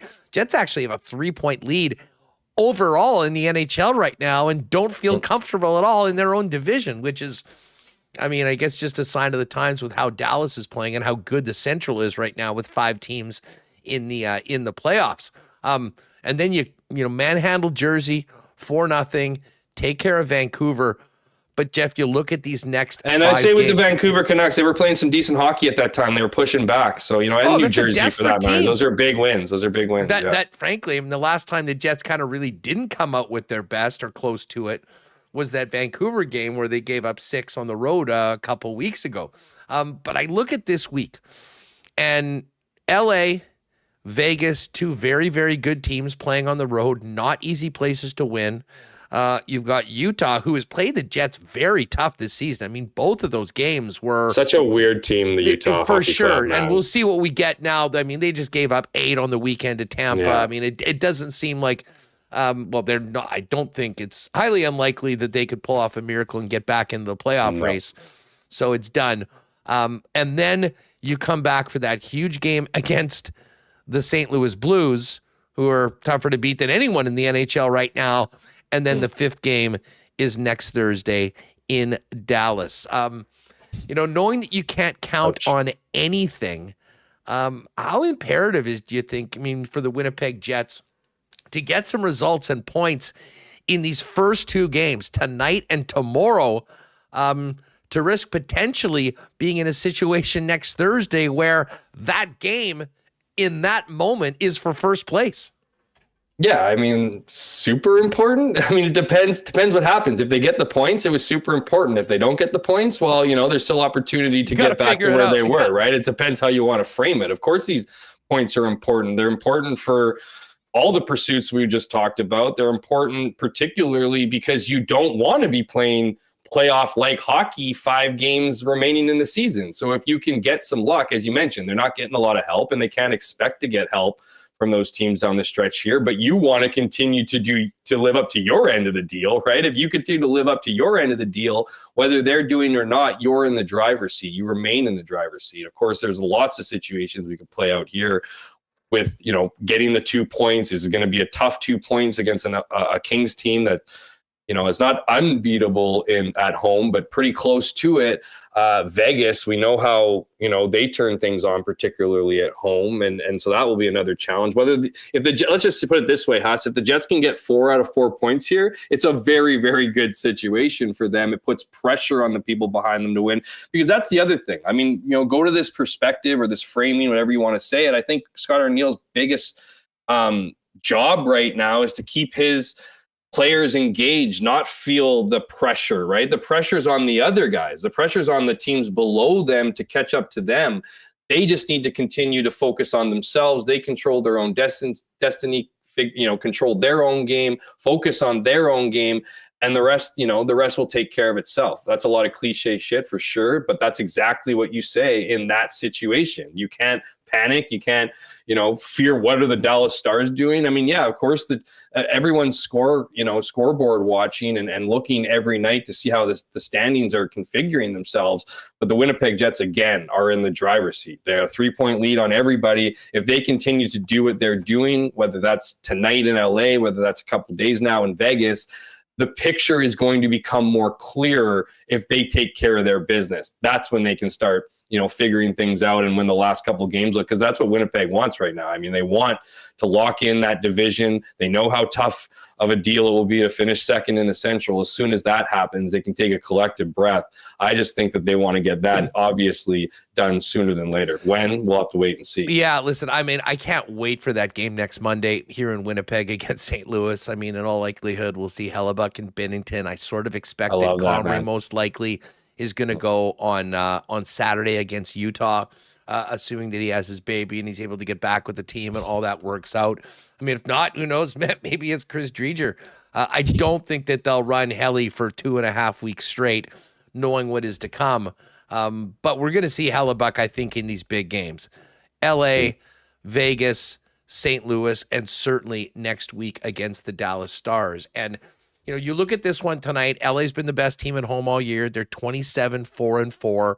But on the other side of things, no one else has more than 23 wins on the road, and that's what the Jets have to do. And listen, as disappointing as the game 2 Sundays ago was against the Buffalo Sabres to not get those points, the way the team rebounded in that game, one of the best of the year against Washington, and then really continued it through the other 2 games on the homestand without a slip up, I think speaks to the confidence and the way they've been able to run as consistently all year long. And, in a lot of ways, Jeff, I think this week, the game on Monday might, in a lot of ways, work in their favor when it comes to that game that is so important next Thursday against the Dallas Stars. Again, they can't look ahead and start thinking about that. They know it's there, though. But, I mean, I'll get your takeaways on just the way they bounced back from that loss against Buffalo and what they did taking care of those last 3 opponents on home ice. You know what, Huss? I agree with you. I mean, it's easy to look at a loss to the Buffalo Sabres and not be happy about it, obviously. Well, there's other teams that have lost to the Buffalo Sabres and recently as well. I mean, those kind of things happen. Then to bounce back, because, I mean, that's the crappy part about living in the Canadian city, right? Playing in the Canadian market, you lose to the Buffalo Sabres in crunch time, and everybody's doubting you, right? Everybody has their own opinion. This is going to be, of course, this team's going to flame out in the first round. A loss to the Buffalo Sabres, they haven't been playing meaningful hockey for months, and whatever. And so there's a lot of pressure involved with that. There's a lot of outside noise, and I don't really want to go compare this year's team to a couple years ago and suggest suggest that a few years ago they would have allowed that noise to come in. I'm not suggesting that, but what I would suggest is the confidence level of, things not escalating, of the team viewing it as a one-off, is trusting your process, trusting your game, getting back, seeing it enough that when you do have a game that doesn't work out in your favor, it's not let's reinvent the wheel here. It's let's get back to base. Let's get back to our game. And I really thought, obviously the victory over Washington was a key one. It was, potentially a Stanley Cup playoff match, right? Final Stanley Cup match. But I thought the game against New Jersey really sold it for me. Obviously it was an impressive win against the Capitals, but just to play the way they did, for Hellebuyck to shut out, get another shutout against the Devils, for them to play the way they played, to get the contributions that they got. I just felt like that was kind of not their back, because I never thought they were gone, but to me it felt like that was a convincing victory. To hear to hear their staff talk after the game, and then to hear Vancouver, we've heard it lots, right? How, the Jets are a great team. They're very tough. Like, to hear those kind of comments, it's better than just they're contenders. They're a good team. It's they're hard on the puck. They made us earn every inch of ice, right? Like, those are the things that you want to hear if you're a fan. Other teams talking about your club is that you're tough to play against, that it was difficult to come into Winnipeg and get those, didn't get those points, or to get points in general, right? And while I think, that's certainly been the case for this year, for sure. Last year, of course, and maybe, a little bit before that. But I think teams used to have fun coming into Winnipeg.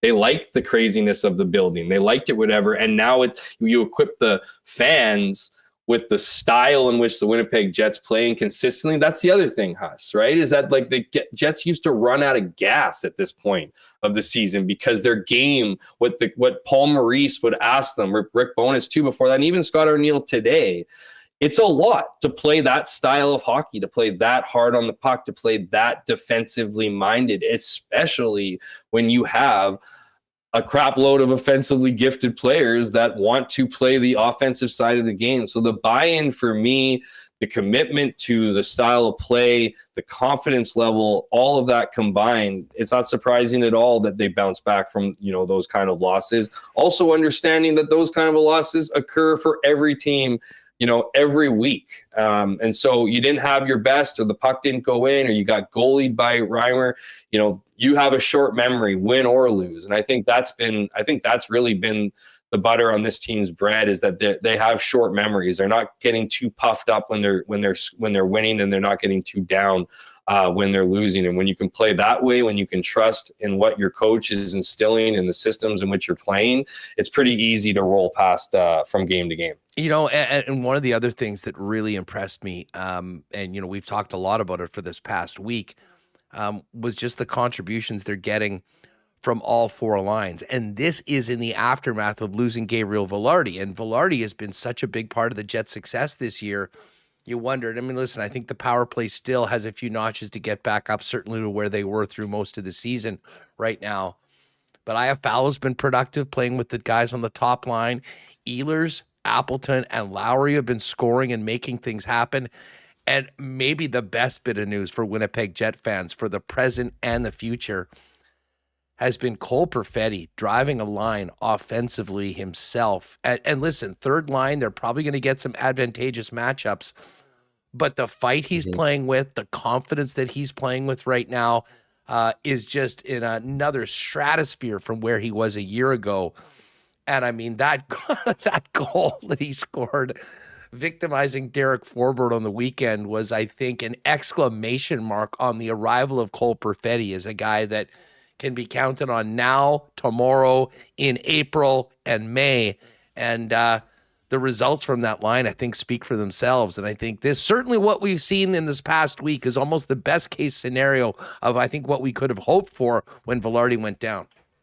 Huss, it's easy to compare Perfetti with last season at this time of the year, because the guy was, winding down a year where he was going to be a healthy scratch for a majority of the playoffs. Right, eating popcorn.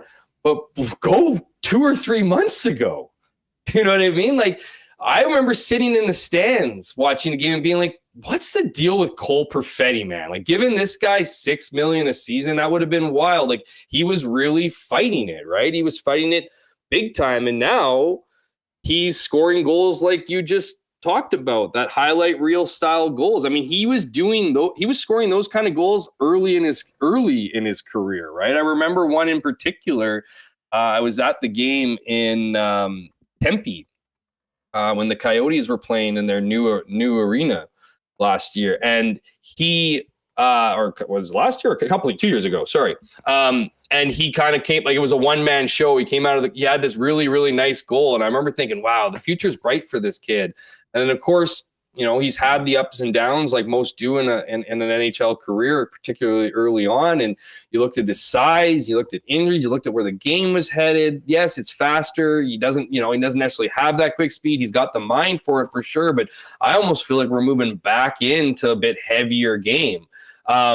To a certain degree. And so anyway, it's all a roundabout way of saying that, Cole Perfetti's made me look like an idiot. And I'm sure lots of other people who were ruling him out earlier in the season. Now, that being said, I mean, it was tough sledding for a while there, right? He wasn't going to the hard areas. He wasn't finding the puck. The puck wasn't finding him. And now it seems like it's all of the above. So, I think you got to go through that as a young player. We know, and I've read certainly, story after story about teammates being in his ear and ensuring that, his head's on right and that he's focused and his confidence is still there. And yes, all that's important, but you really get the confidence from producing. And when you're a guy like Cole Perfetti, you are brought in to produce, as much as it's great that he was talking about things he was doing without the puck and other things like that, and excelling and improving those parts of his game. The big part of his game is that hockey IQ, that playmaking ability, and ultimately, being on the score sheet. So to see what he's been able to do here for the last little while and at a consistent level, yes, it's important to have secondary scoring. It's important to get goals from your third and fourth lines, especially if you want to go deep into the playoffs. But it's imperative, Huss, that your second line is going. And that is certainly the case right now as it's constructed with Nikolai Ehlers and Cole Perfetti with Adam Lowry. But those two wingers, man, those two guys Ehlers has always been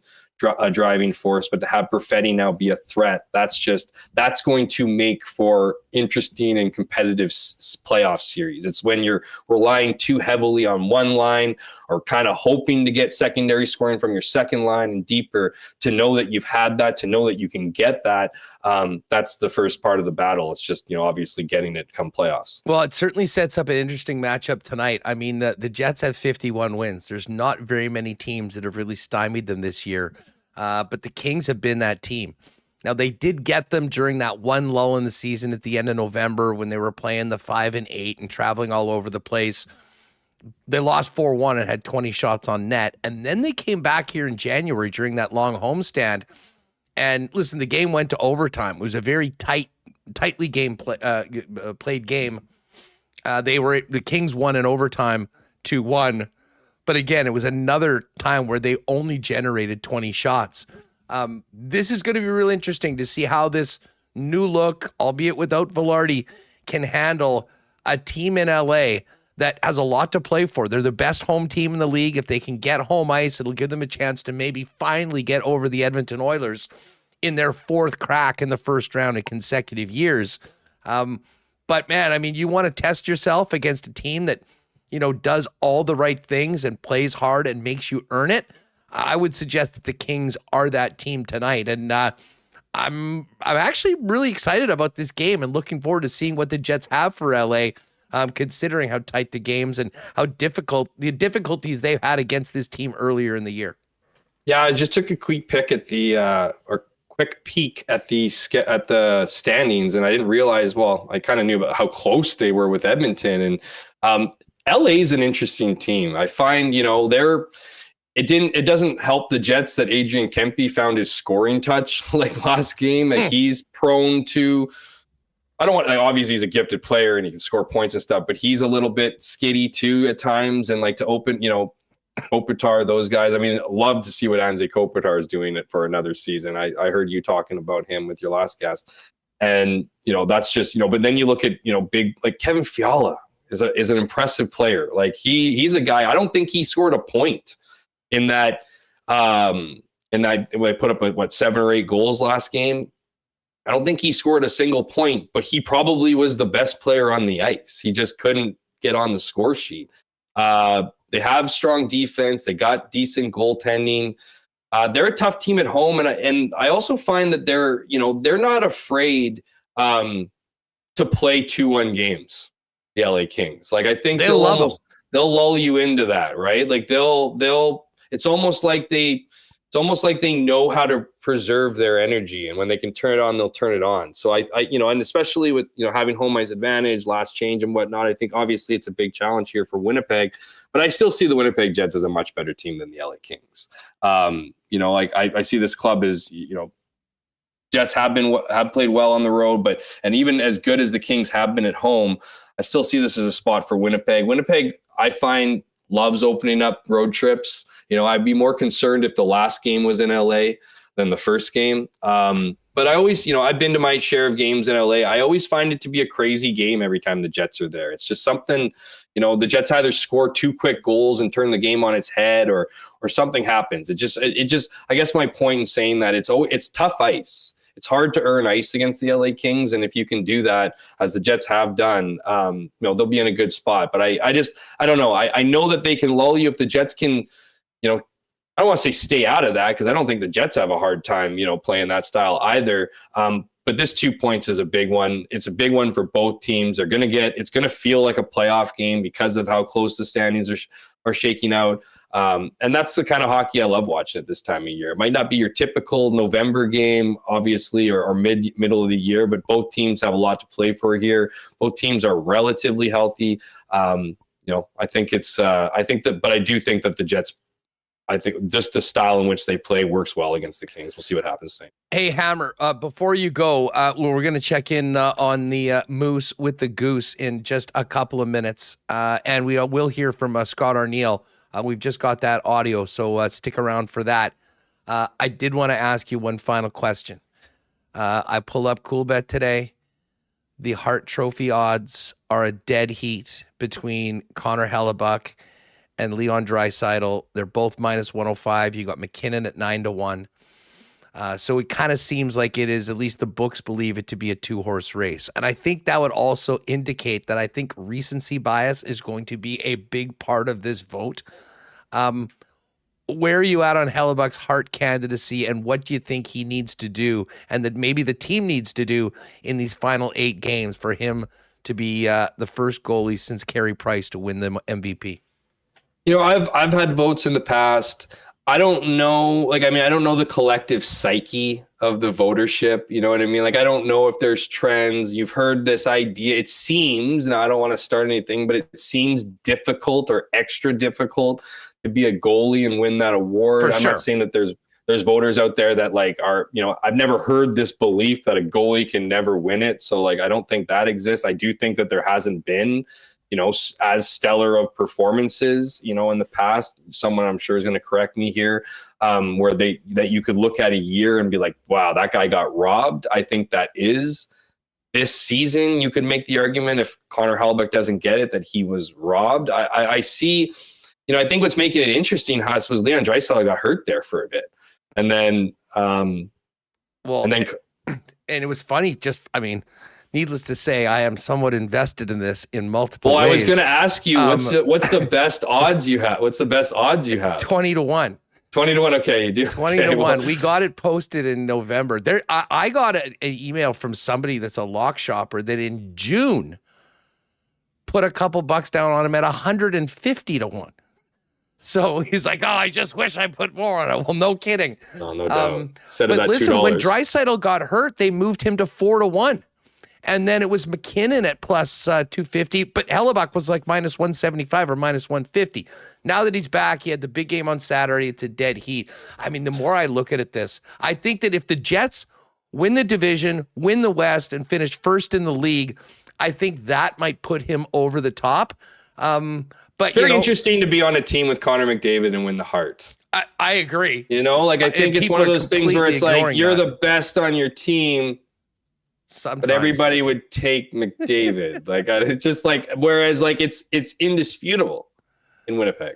It's this all the players know, everyone knows, everyone knows. So I think you're in a good spot, Huss, but I do think, to answer your question, I think what it might take, if it has to take something, obviously leading in all three major goalie categories, but setting those records. Like, that record, if it almost feels like if he gets the wins record this year, that would mean pretty much going 6-0 in his final. I know. 6 starts. Again, I'm not saying that is what he has to do to get it. I'm saying if he gets that. Here, the key stat is that only 2 goalies in NHL history have led the league in wins, shutouts, goals against average, and save percentage. It was Jacques Plante and Bernie Parent. It hasn't been done since 84, 85. Since then, Hasek's won multiple Hart trophies. How many goalies were in the league then? In the 70s, you would have, I guess that would have been like the Flyers was the first expansion, so 16 teams? Yeah. 18 teams, and then I don't have the year, but Plante in all likelihood was probably a 6-team league, I would imagine. Or maybe that was 70s and Parent was in the 80s. So I think we're talking maybe 16 and 21. But regardless, that like the history numbers, and I think the more people kind of dig into it a little bit, it helps Hellebuyck's candidacy. I guess the point is, I think this is going to come right down to the wire, and there's lots on the line for individuals and the individual goaltender. What a nod that would be to him to not only win a third Vezina, but a Hart Trophy. Hammer, enjoy the game tonight, and look forward to the spring. And don't do that to your girlfriend again. She seems to take one and give back two. That was pretty impressive. Oh, I've learned my lesson, my friend. I'm retiring my, well, I shouldn't say that, right away, my April's Fool's antics, but certainly learned my lesson, and I'll carry that into the future. Best of luck. Hey, man, I think you got a good shot here. You got a good pick, man. You got a good pick. There's a lot of WSTers and lock shoppers that are riding with us, and regardless of that, it would be, I think, deserve it, and it would be huge for the organization, the city, I think, to have Hellebuyck get that honor. But we'll take a win tonight and talk about that later. Thanks so much for doing this, dude. Always a pleasure, my friend. Take care. All right. Austin Siragusa is we've got some updates on some of the injured Moose yesterday from Mark Morrison. We'll talk about that and set up this final homestand coming up in just a minute. But in the meantime, let me hit you with another Why Not question of the day, because I do want to get this. And Remis, you might want to do a poll for this one. I'm interested to know, what do you think it will take, not necessarily for Hellebuyck to win the Hart, but how many wins in the final 8 games of the season do the Jets need to win to stay ahead of Dallas and win the Central and win the West? I'm thinking, Remis, we're probably looking at somewhere between 4 and 7. So maybe throw those out, but we'll get a bit of a poll. We'll check in on that on fan feedback after we talk to Austin Siragusa. Hey, if you're looking for a great spot to watch the game tonight, you know where to go. Your local Boston Pizza. With that 9:30 start, you might want to mix a nap in, but you'll be able to not only take care of the ice cold schooners, world famous BP wings, gourmet pizzas, but those happy hour prices that going on between 9 and 12 will be in full effect as well. Pick a player contest at all your local BPs for all Winnipeg Jet games. If you're going out with your crew to watch the game, make it your local Boston Pizza. And if you're staying at home, you can always order online at bostonpizza.com. Man, Royal Sports has been so busy over the last little bit. Jet fans are gearing up and ready for the playoffs. And if you're thinking about adding some whites to your Jets wardrobe, Royal's the place to do it. They've got a massive whiteout section where they pulled it all out just in time for the playoffs, but it has been busy and it is going fast. So I would suggest, Jet fans, get on down to Royal Sports today. Get ready for the playoffs in the spring, and while you're there, you can check out all the bikes that are coming in, the massive bike section. Everything that's come in for baseball season, including all the Toronto Blue Jays merch and all the cool stuff on the King Skate, Snow, and Surf side, including their amazing Yeti section for coolers, mugs, and so much more. Royal Sports, you know where to get it, 750 Pembina Highway, and follow them on Instagram at Royal Sports Winnipeg for the latest merchandise drops and sale information. And listen, just as we bring in Austin Siragusa for the latest on the Moose, we will hear from Scott Arnael momentarily as well. Let's give a big cheers to our friends at Winnipeg's favorite local brewery, Little Brown Jug. You train day in and day out, learning new techniques, approaching new concepts, and living out the thrill of achieving your goals. Building a craft beer is no different.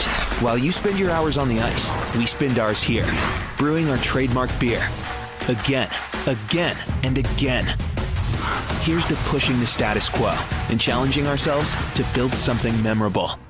1919 by Little Brown Jug.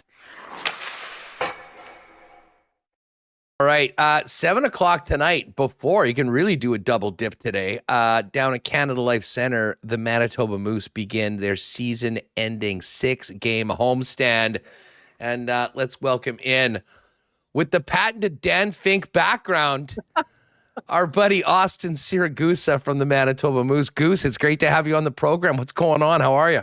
Yeah, Huss, I'm great. I don't know if this is my Winnipeg Sports Talk debut, but I'm doing great. Yeah, I learned from the best. Daniel Fink knows where all the great spots are in the rink for interviews. So it was a no-brainer to kind of put myself up here in the Ticketmaster Lounge and get you guys set for the game tonight. Yeah, no, we've definitely spoken before on the program, but it's great to have you back. And yes, Fink has set the bar. Oh, it's a high bar.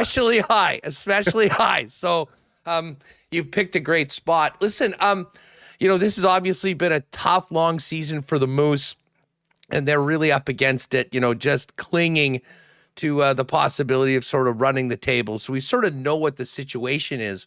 But before we get to this homestand tonight's game, a lot of interest in a number of players that have been hurt. Part of the struggles that the Moose have had is just how banged up they've been, and players that have been up with Winnipeg. Take us back yesterday. Updates on Parker Ford, Nikita Chibrikov, and Chaz Lucius from Mark Morrison. Yeah, I mean, those are obviously three players that are, key cogs in the Moose offense. And to lose them for any amount of time, obviously, is going to, put a dent in that offense. And I think we've seen that a little bit, unfortunately. But there was some positive news on a couple of those players. You mentioned Nikita Chibrikov. Mark Morrison said in that regard that his rehab is going very well. And the trainers even mentioned that he's actually a little bit ahead of schedule. He's here sometimes, a number of hours a day. Sometimes the guys will come in for a 10 o'clock skate, be out the door by, 12, 1 o'clock. Nikita might even still be at the rink for all I know, to be honest with you. He's a guy who's been here putting in a lot of work and a lot of efforts. I think head coach Mark Morrison said maybe towards the end of April he'll be moving around on the ice. So, we're about a month out of that, obviously, with it being April 1st today. So could be able to see Nikita on the ice, just whether it's, doing black aces skates or just skating on his own, probably be the first thing he would need to do towards the end of April for that one. Now on the other two players you mentioned, Chaz Lucius, obviously it's been a bit of a frustrating year for himself. And there wasn't a whole lot of an update on that. I mean, to quote Mark Morrison, he said he's still looking to get prognosis on his ailments, and he doesn't expect him back for the season. I mean, obviously that's frustrating for him. Yeah, but at the end of the day, I think you just want, obviously, Chaz to be feeling good about himself and being comfortable and in a place where he feels like he can play hockey to the best of his abilities. So that's the update on Chaz. And then Parker Ford was the other one too, you mentioned there. And he's also been great. He was actually out skating here at Canada Life Center this morning. Again, he's still got a cast on. It's coming off, I think, in the next couple of days. So he could, in theory, be on the, the yellow jerseys, the non-contacts in the next little while here. But for Parker Ford too, he's moving along pretty nicely after that upper body injury. Just on Chaz, and Morrison, I believe he referred to it that this is like a medical condition. I believe the quote was, and again, he's had a number of injuries beforehand. And, when we came out for production day this year and sat down with a whole bunch of players, I had such a great time. Yeah. We sat down with Chaz and, he was so excited to get going, on the season and try and put this behind him.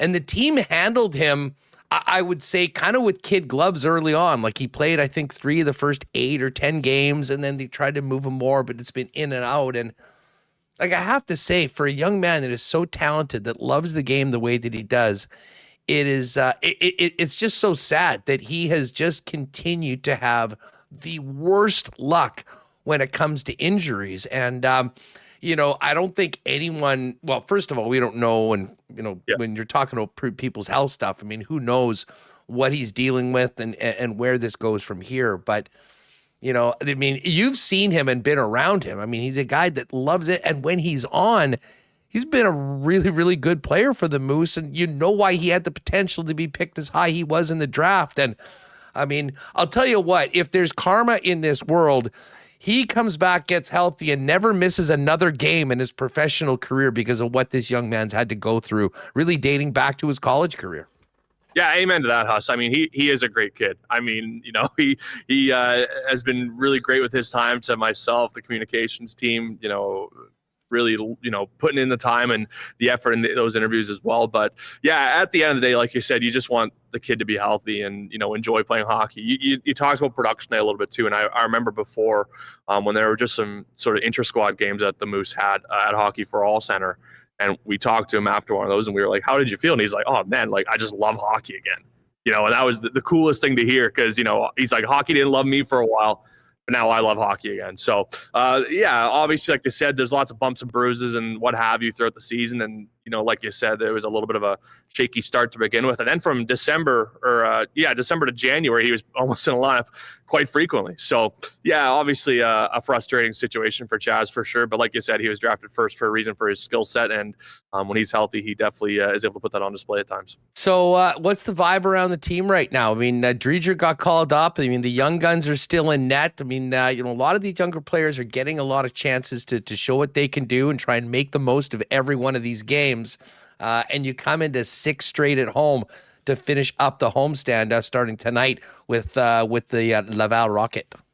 Yeah, I mean, first off, the guys are happy to be home. It's March was a little crazy on the road. If you had Daniel on, he would tell you all about the crazy travels that they had to go through the last little while. But they're very happy to be home here. Like you said, kicking off tonight at 7:00 against Laval.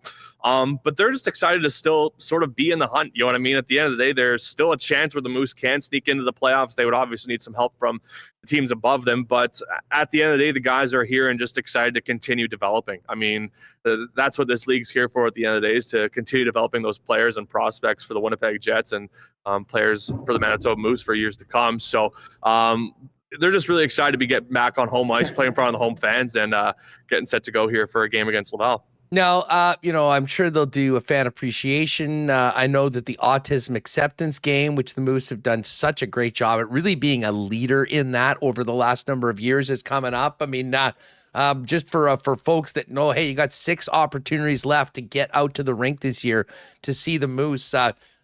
Tee up what's going on and what people should know about this season-ending homestand, at least for the regular season. Yeah, so we got the 2 games here today and tomorrow, both against the Laval Rockets. Our spring break game, so lots of kind of good stuff for the kids to enjoy as they take a week off school. Saturday, there's the Northern Lights game, I believe, where we're celebrating the cool things you can see in the sky here throughout the summer in Manitoba. We got our good friend Scott Young from the Manitoba Planetarium and Manitoba Museum coming in to help us out. That's also the last time we're wearing our 25th season celebration jerseys for the season as well. And, those are just incredible to see. So if you haven't had a chance to go see those jerseys in action, make sure you come down on Saturday. Then you mentioned the autism acceptance game, which is always great for raising funds towards St. Amant. That's going on Sunday, April 6th. We got another game against Iowa on Friday the 11th. And then, like you said, fan appreciation, that goes the Saturday, April 12th. 6 p.m. against the Iowa Wild as well. Then the Moose will close out the season with a pair of games in Texas against the Stars. And that should be it for the regular season here for the Manitoba Moose. But like you said, lots of great chances for fans to come out and see some future Winnipeg Jets players, hopefully. Yeah, well, and listen to me, the Jets do come back for that one game, quick in and out against Jordan Binnington and the Blues on Monday night. But 6 more games for the Moose. And, listen, we know that Ford and Chibrikov are out right now, and obviously Chaz Lucius, but for a guy that's around at every game, that follows the team as closely as you do, just quick thoughts on, maybe a few players that have impressed you this year, or people that, maybe we don't talk about as much, that, when fans come out to these games, to maybe keep an eye on because they've caught yours. Yeah, for sure. I mean, there's lots of players, obviously, plenty of draft picks of the Winnipeg Jets and free agents coming out of college here for the Manitoba Moose as well.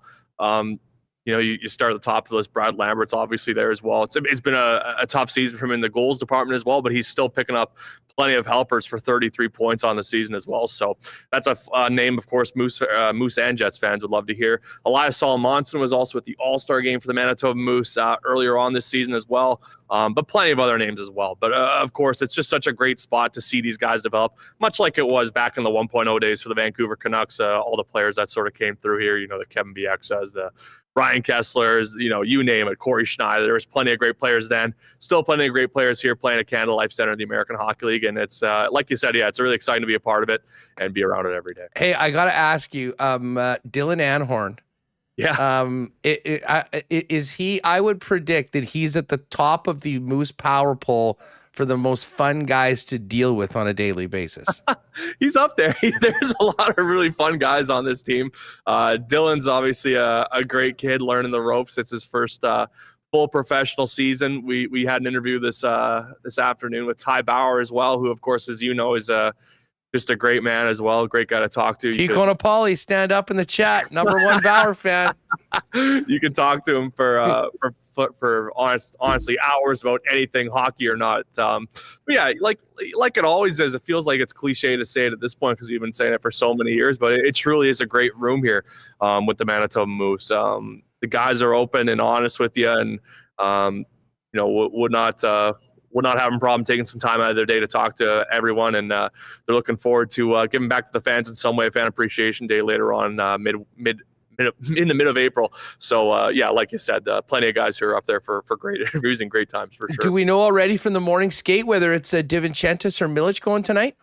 I don't have confirmation on that. Dominic DiVincentis left the ice first, which seems to be a good. That's usually, I can tell you at every morning skate, they're like, oh, so and so left first. He's obviously starting today, so I guess we'll see. We'll see. Hey, I don't know nothing. We'll see what happens when the warm-ups get underway at 6:30. Who leads the team out the ice? But you mentioned it too. We got to give a shout out to Thomas Milic, of course, too, who did recently just rejoin the team. Just yesterday, I believe he was named the ECHL's goaltender of the month with Norfolk Admirals. He went 7-2-2. 170 goals against average and a 937 save percent. Well, yeah, those are some awesome numbers. We were just talking to him about it this afternoon as well, and this morning, just saying how awesome that was for him to be, a part of that Norfolk playoff push in the ECHL, but also just to get that sort of confidence back. It hadn't been an easy year for Milic. He dealt with some ups and downs, but to go now into the ECHL, have that great sort of stretch of games, he's feeling excited, and he's really happy to be back here in Manitoba. Yeah, well, and listen, I mean, great to have Milic back, and of course, Dom DiVincentis, as a rookie, has played very, very well, and they've needed to play very well throughout this season. Hey, just speaking of goalies before we go, did you get a chance to see Chris Drieger's mask in person? We saw the pictures of it yesterday, and I mean, for a Winnipeg guy to be playing in the organization, obviously called up, and who knows, could be playing at some point over this road trip. One of the coolest tributes to a hometown I've seen in a long time. Remis is just pulling it up right there for people that missed it yesterday. I was the one who snapped the photo. So I figured that was the case. One cool one that I was teeing you up. I know you teed me up and I slammed it right out. You know how I do.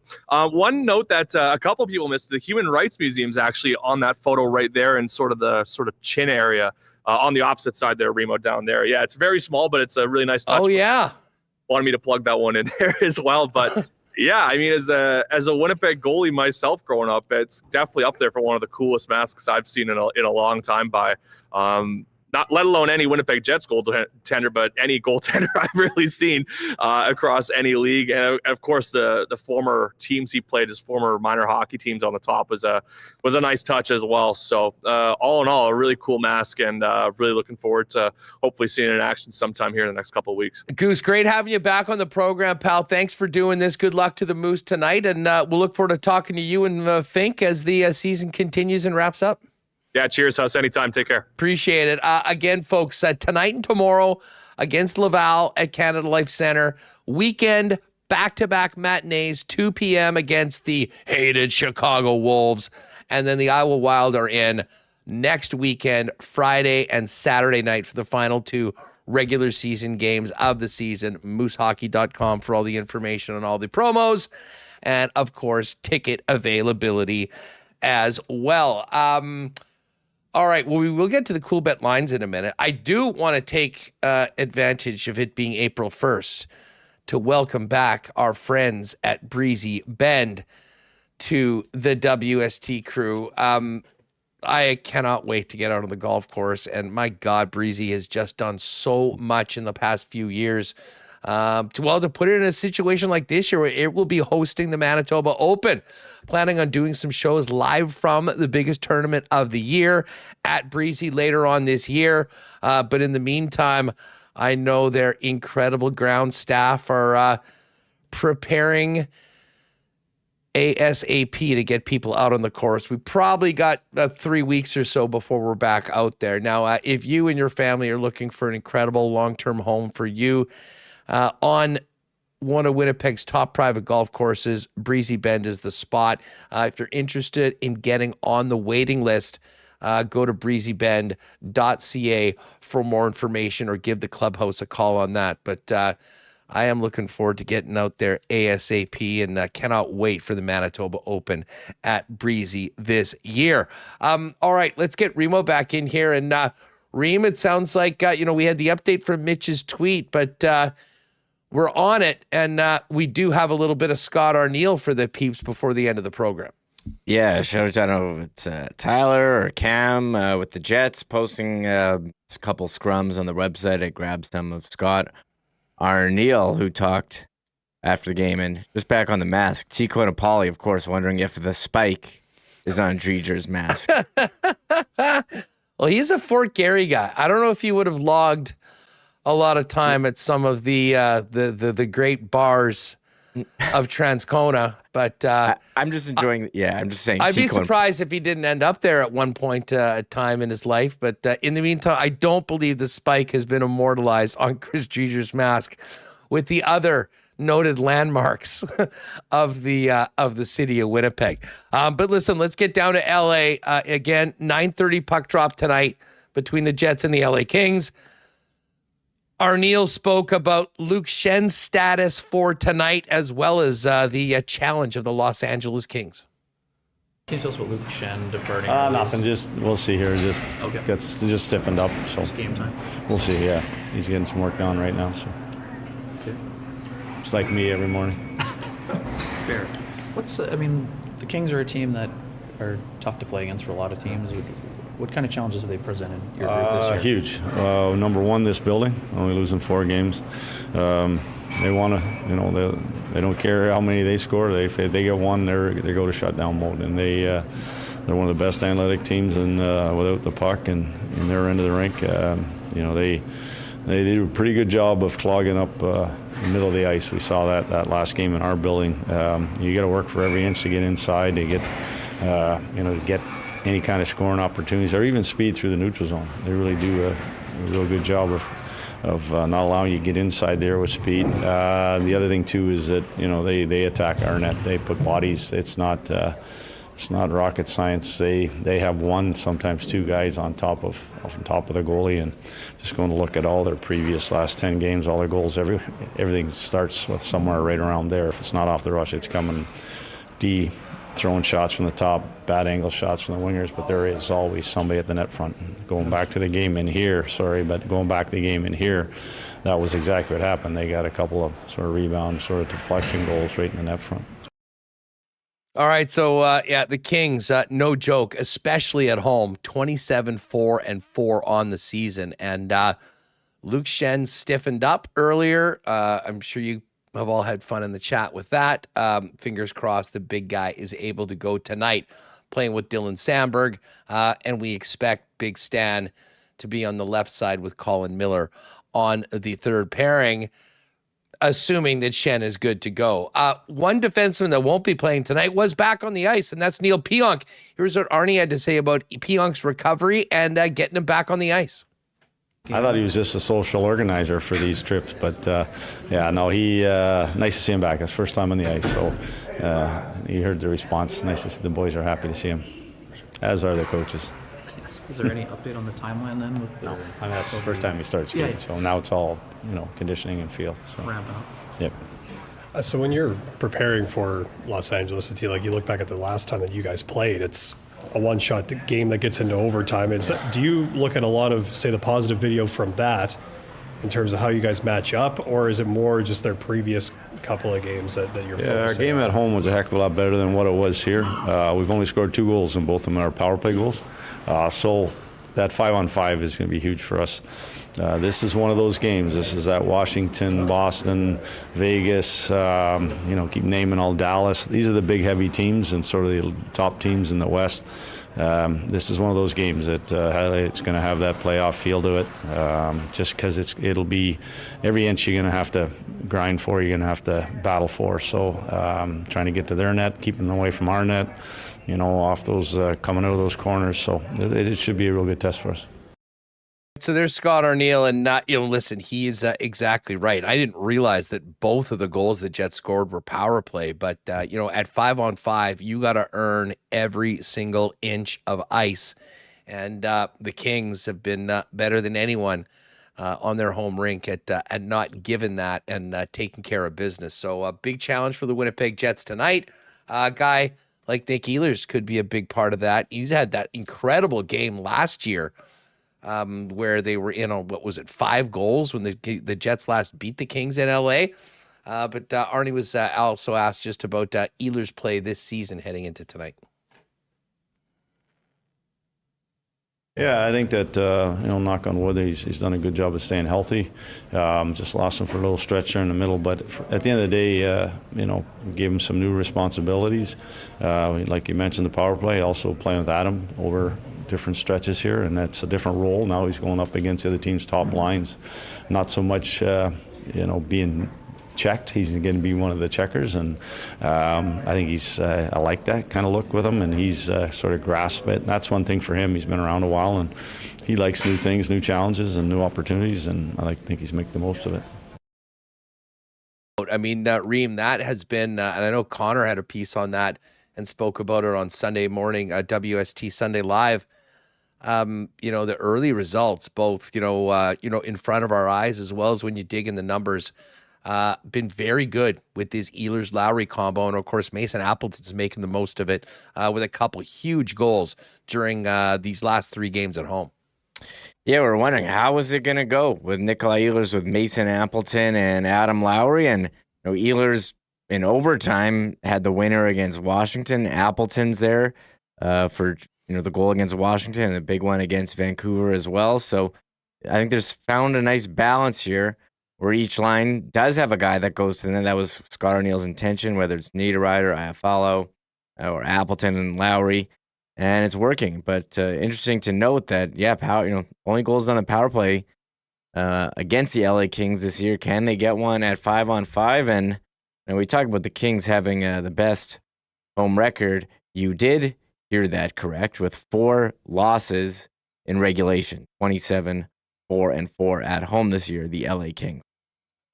Well, and as I said to Dennis, I would like to see a 5 in one of those columns at the end of this evening, which would mean there would be a 52 in the win column of the Winnipeg Jets. Doesn't matter if it's in regulation or if it's a shootout or however you can get it, find a way to get 2 points and move on to Vegas for Thursday against the Vegas Golden Knights. All right, let's check out with our friends at coolbet.com and check out tonight's games and the odds for this evening. We got a busy slate of games in the NHL. We will start with the Capitals and the Boston Bruins.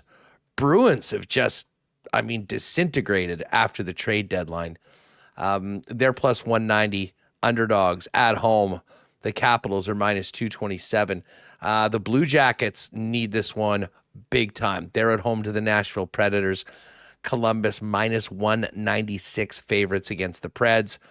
And home and home with the Panthers and the Canadiens continues. The Habs went into Florida and got 2 points on the weekend. They are a plus 140 home dog tonight. The Panthers minus 164. This is one game that I will not be touching on any bets tonight. Buffalo at Ottawa. Ottawa's a minus 189 favorite. They beat the Leafs every time they play them and lose to the Sabres every time they play them. I believe 3 straight losses to Buffalo, which makes where they are in the standings actually maybe that much more impressive that a few of those big divisional games have been left on the table. But Ottawa, big favorite. I wouldn't trust them against Buffalo, though. The Lightning are on Long Island. Lightning battling for position in the Atlantic. Islanders desperately trying to get points to stay in the playoff race. Tampa's -169 favorites. Detroit is in St. Louis to take on the Red Hot Blues. Can they make it 10 in a row? We'll find out tonight. St. Louis, a -175 favorite. We talked about the Flames. I mean, that performance last night, you want to talk about gutsy. Listen, they're probably not going to the playoffs, but they refuse to quit. They came back with 2 late goals against the Avalanche to tie it, won it in a shootout to stay alive. They need another win. They're +155 dogs tonight against Utah, who is -184. Sharks and Ducks playing as well just after 9 p.m. Ducks -189 favorites, and the Edmonton Oilers are in Vegas to take on the Golden Knights. No McDavid. Draisaitl will be in the lineup again tonight. Edmonton's +133. Vegas is -156. And then in the finale, the main event of tonight's NHL slate, it's the Kings and Jets. And I'm not surprised the Kings are a favorite, but a pretty short favorite, Remo. LA -120. And the Jets just above even money at +102 for tonight's tilt. Yeah, just checking with Money Puck. They have it as pretty even as well. Jets 49.5% chance to win. So flip a coin, maybe take the plus money on the Jets there. Oh, it just changed to plus 101 now. 101, yeah, just, I saw that too. It did change live. Just as we're talking. So, yeah, 2 great teams. And, Phyllis noting in chat, Eric Comrie was in net last time they played LA. That was the overtime game, January 10. Mm-hmm. And we'll have Connor Hellebuyck tonight. And, he's got a 4-game win streak. The Jets got a 3-game win streak. Will it continue? We'll have to see. And, yeah, as we said, possibly without Luke Shin. Game time decision. A lot of jokes about stiffening up in our chat. Yeah, a lot of jokes. The jokes are flying. I knew they'd run with that. Not surprised at all. Goal props for tonight. KFC +138. Adrian Kempe +190. Fiala +195. Scheifele and Ehlers at +215. Other Jets on the board. Cole Perfetti at +375. Thank you again, Cole, for cashing that +370 with that beautiful goal on Sunday. Vlad is at 5-1. Josh Morrissey at +550. So there you have it. I should put together a little WST parlay. I'll do something like that and it'll throw it up. You can check the exclusives a little bit later on for that. We do have a partner parlay that we put together in the lock shop. We're going to take the Panthers to beat the Habs, the Blues to beat the Red Wings, and we're going to ride with Calgary. I know it's back-to-back nights. They're a team on a mission right now to not eliminate themselves. They're +155, but we added that in. It's +552. Boost all the way up to +637. So that's right in the combo cards at the top of the page. We've got a Jays Super Boost tonight with, here, I like this Super Boost dream. Kyle Connor to get a point and Vladdy Jr. to get at least 1 hit. Yeah, I like it. Seems like a good one to Super Boost there. -128 all the way up to +105. Pat Mayo, the PME, he's going to join us tomorrow on the program, and we'll tell you about this.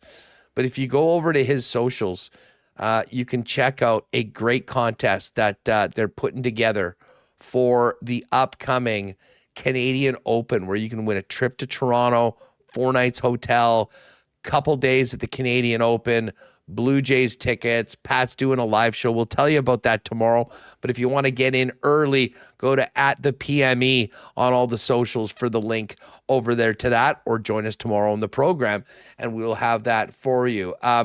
We'll see if Patty's got a Patty Knows Puck. No, nothing lined up today. I'm going to be paying attention to that later on because he was so hot last week. I think winning 4 of 5 nights with that boosted parlay. But a very busy night in the NHL. Those are your games. And as I mentioned, let's just take a quick look back at the futures. Hart Trophy is still a pick'em between Draisaitl and Connor Hellebuyck at -105. The Jets number after the Dallas win to win the Central Division is now at -370. So, an implied probability of mid 75, 80%. Dallas is +250. Lane Hudson, a big favorite at -385 to win the Calder Trophy. Max Celebrini +325. And how about this? Odds to win the Atlantic Division. It's now Leafs +105. What?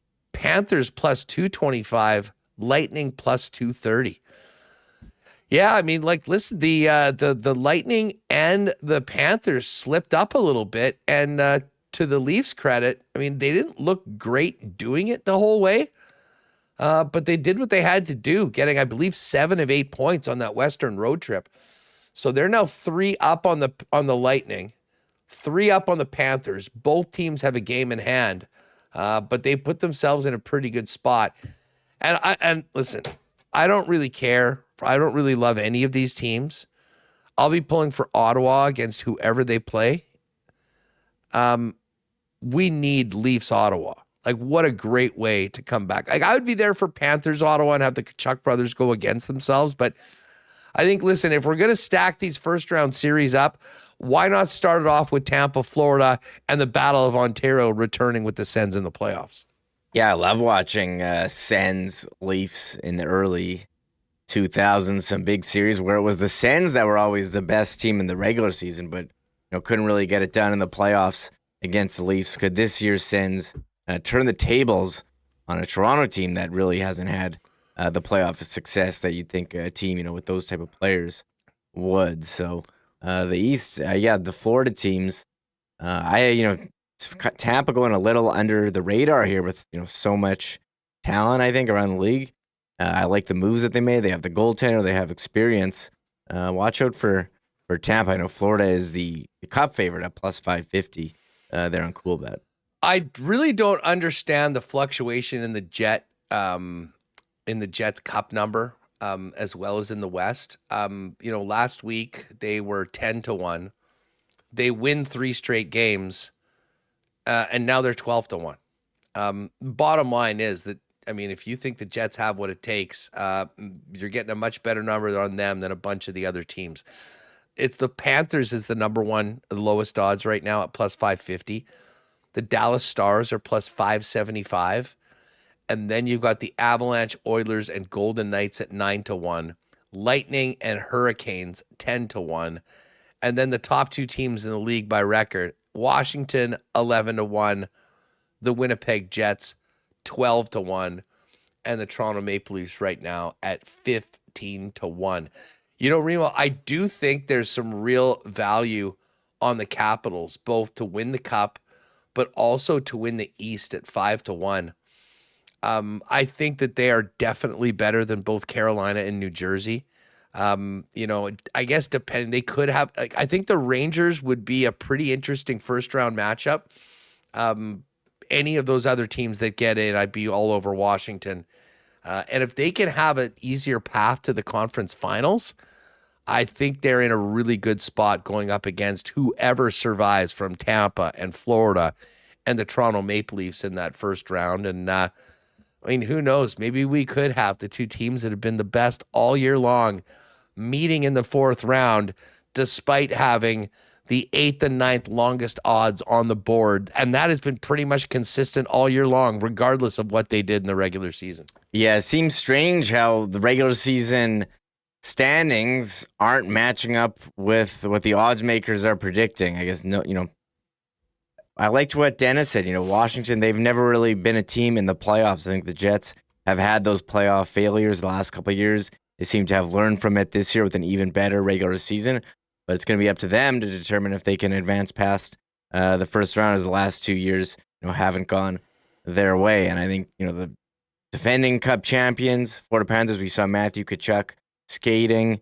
He's not back. Brad Marchand, is now a Panther. He's a playoff style player, Huss. And them and Dallas, those teams that have been to Cup finals, have won the Stanley Cup in Florida and Dallas and Colorado. Edmonton was there, and Vegas. So Tampa. I mean, the first 6 teams on the odds have either been to a final or won in the last couple of years here. So, the odds makers going with the playoff experience narrative.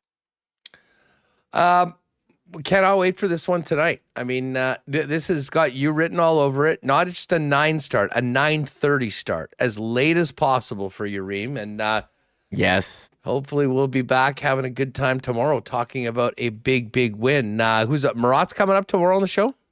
Murat is coming on tomorrow, so I'm looking forward to talk with him, talk a little Jets. We'll see, we'll see what happens here. We'll be looking at the Money Puck division odds, the cool bet odds and stuff, how it's changed after the outcome of the game tonight. Yeah, no doubt about it. Listen, the Jets in the playoffs. The one other really interesting thing you can kind of check almost on a daily basis is the odds to make the playoffs. It looks like Minnesota and St. Louis are in. St. Louis now minus 455. But the Habs are at plus 170. Rangers at 2-1. Blue Jackets plus 350. Islanders plus 725. And Wings 10-1.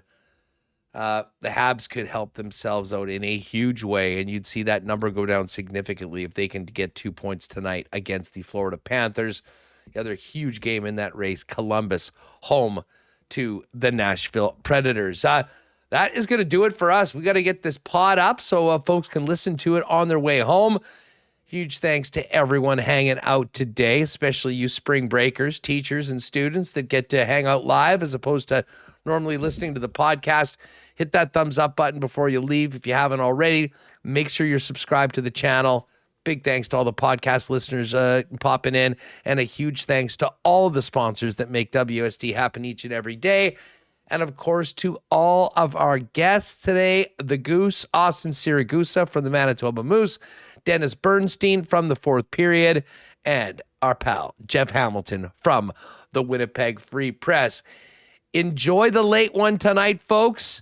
We will see you tomorrow live at 1 p.m. to break it all down. And they'll get the latest on the Jets post-game and heading into Vegas on Thursday on tomorrow's 1 p.m. edition of Winnipeg Sports Talk. Murata Tesh scheduled to join us then. We'll see you. Have a great night, and thanks for hanging. Oh, my God! Oh! Shut it down! Let's go home! Thanks for tuning in to Winnipeg Sports Talk Daily. Make sure to subscribe on YouTube and your favorite podcast feed at winnipegsportstalk.com.